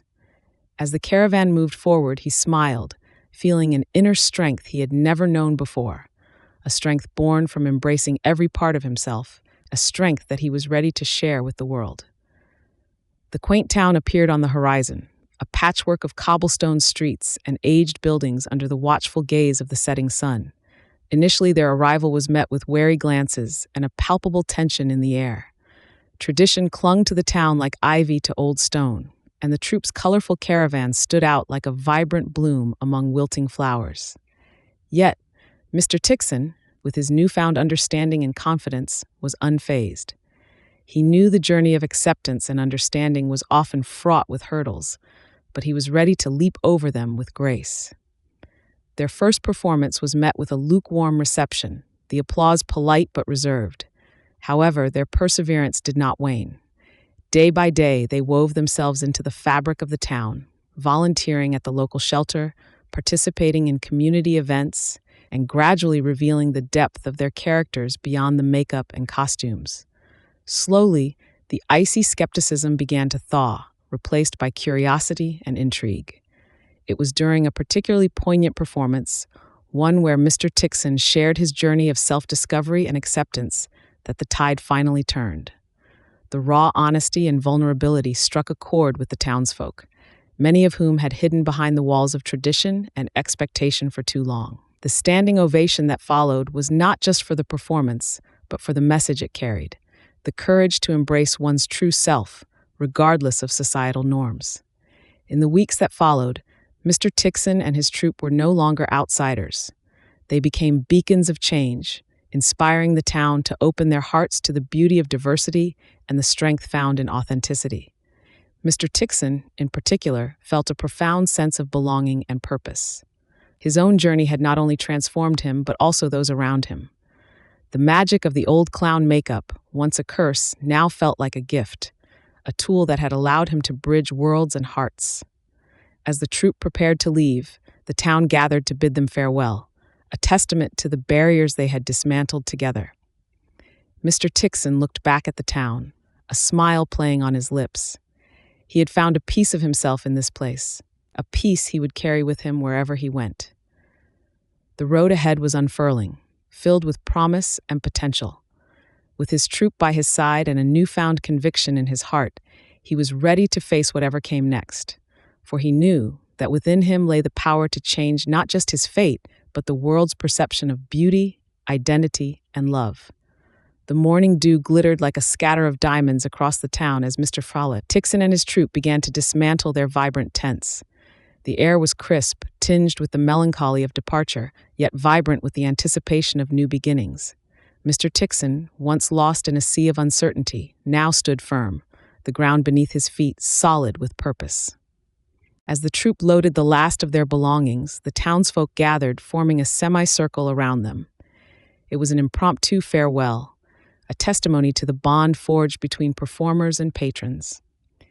In the hearts of the townspeople, Mr. Tixon and his troop had kindled a flame of understanding and acceptance, illuminating the beauty in embracing one's true self. For Mr. Tixon, the transformation went deeper than the magical makeup his father had left him. It was an inward metamorphosis, an acceptance of his dual identity that had liberated him from his darkest fears. He stepped forward, his eyes sweeping over the faces before him, each one a mirror reflecting back the change his presence had invoked. "I came to this town a stranger, wrestling with my own shadow," Mr. Tixon began, his voice steady and clear. "But you welcomed me, not just as a performer, but as a person. You saw beyond the makeup, the costumes, and the laughter, and accepted me for who I truly am. For that, I am eternally grateful." Tears glistened in the eyes of many, a silent confirmation of the deep connection they felt. "This is not goodbye," he continued, a smile breaking through his solemn demeanor. "It's merely until we meet again. Wherever we are, whatever we do, remember this moment, this feeling of unity and acceptance. Let it be a beacon in the darkness, a reminder that love and acceptance can triumph over fear and prejudice." With those final words, Mr. Tixon and his troop waved goodbye, their caravan rolling away from the town, leaving a trail of dust and a legacy of change. As the dust settled, Mr. Tixon reflected on his journey. The magic in his father's makeup had unlocked a door within him, but it was his courage that had walked him through it. Back on the road, Mr. Tixon felt a sense of completeness he'd never known before. The troop, his chosen family, chatted excitedly about their future destinations. But Mr. Tixon was lost in thought, contemplating the endless possibilities that lay ahead. He was no longer just a performer. He was a beacon of hope, a symbol of the transformative power of embracing one's true self. The final pages of the chapter close on Mr. Tixon looking out of the caravan window, the landscapes blurring past as he marvels at the road ahead. With his past reconciled and his identity firmly in hand, he faces the future with an open heart, eager to spread the message of love, acceptance, and transformation wherever the road takes him. The story of Mr. Tickles had become one of triumph, a narrative that would continue to inspire long after the curtains had closed. Chapter 11, Epilogue, The Legacy of Laughter. Years had woven themselves into the rich tapestry of Mr. Tixon's life since he departed from the quaint little town that had embraced his metamorphosis. His journey, fueled by the mystical properties of the old bottle of clown makeup, had led him to stages far and wide, each curtain call a testament to the boundless realms of identity and expression. But Mr. Tixon's impact resonated beyond the footlights and the applause. It seeped into the very fabric of society, challenging norms and nurturing a garden of acceptance in places once overgrown with skepticism and fear. The once timid clown, who found solace and strength in the transformative embrace of the makeup, had become a beacon of hope and a symbol of courage. Mr. Tixon, or Madame Tickle, as she was affectionately dubbed by admirers, had established a foundation dedicated to the arts and to the support of those navigating their path towards self-acceptance. The Tickles Foundation, with its whimsical logo of a winking clown, became a haven for artists and dreamers, for the misunderstood and the misplaced. Through workshops, performances, and outreach programs, Madame Tickle and her troupe of colorful performers shared their stories, painting strokes of empathy, laughter, and love across the canvas of countless lives. They championed the message that beauty and truth reside in the authenticity of oneself, a message that resonated with people from all walks of life, transcending boundaries and languages. As dusk turned to evening, Madame Tickle stood before a gathering of friends, supporters, and fellow dreamers in the grand hall of the Tickles Foundation. The murmur of conversation softened as all eyes turned towards her, a hush of anticipation in the air. With a smile, she began to speak, her voice a melody of gratitude and hope. "We have journeyed far together, through valleys of doubt and over mountains of fear. Yet, here we stand, united by a belief in the magic of transformation and the power of accepting who we truly are. This makeup, this wonderful gift, unlocked a door within my soul, revealing a truth I had long sought. It showed me that the essence of who we are cannot be dimmed by shadows of prejudice or misunderstanding." Her words, a gentle tide, washed over the audience, leaving in its wake a renewed sense of purpose and unity. Tonight, as we stand on the threshold of a new dawn, let us pledge to continue our work, to spread love and laughter, and to illuminate the darkness with our colors. Together, we can create a world where every soul has the freedom to discover and embrace their true self, unapologetically and with joy. The applause that followed was not just for Madame Tickle, but for every heart and soul that had dared to embrace its true colors, inspired by a clown who turned her struggles into a symphony of acceptance and joy. The epilogue of Mr. Tickle's story was not simply an ending, but a beginning, a call to continue the dance of transformation, a reminder that in each of us lies the power to change the world, one smile, one act of kindness, one stroke of makeup at a time. Madam Tickle's voice echoed in the grand hall, filled with an audience whose lives she had touched in myriad ways. Among them were comedians, actors, activists, and countless individuals who had found solace and strength in her message. When I first discovered the magic within my father's makeup, I never imagined where it would lead me, she began, her tone a blend of reverence and wonder. It was a tool for transformation, yes, but also a gateway to a life where I could truly be myself, unapologetically and freely. She paused, letting her gaze sweep over the faces in the crowd, each one reflecting a story, a struggle, a triumph. This journey wasn't merely about changing how I looked, but about changing the world's perception of what it means to be yourself. It's about the laughter that heals us, the tears that bind us, and the shared understanding that diversity in all its forms is not just to be tolerated, but celebrated. Madam Tickle then shared stories of individuals from across the globe whose lives had been touched by the Tickles Foundation. There was the story of a young girl who, inspired by Madam Tickle, used comedy to champion LGBTQ+ rights in her community. Another tale featured a seasoned comedian who, once afraid to show his vulnerability on stage, now used his platform to talk about mental health, spurred by Madam Tickle's bravery. Each of these stories, Madam Tickle continued, her voice fierce with passion, is a testament to the power of embracing who you are and the magic that can unfold when you do. The bottle of makeup my father left me was not just a relic of his past, but a beacon for the future. A future where everyone can find joy in their own skin, irrespective of the shape, color, or gender it comes in.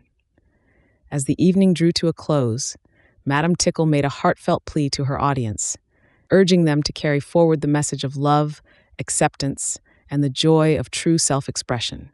She spoke of dreams for a world where laughter could bridge the deepest divides and where the power of transformation, be it through makeup, costume, or the simple act of kindness, could reveal the beauty and strength inherent in every person's soul. Let us dream, let us dare, and let us do, Madam Tickle proclaimed, her final words lingering in the air, a mantra for all who believed in the transformative power of embracing one's identity.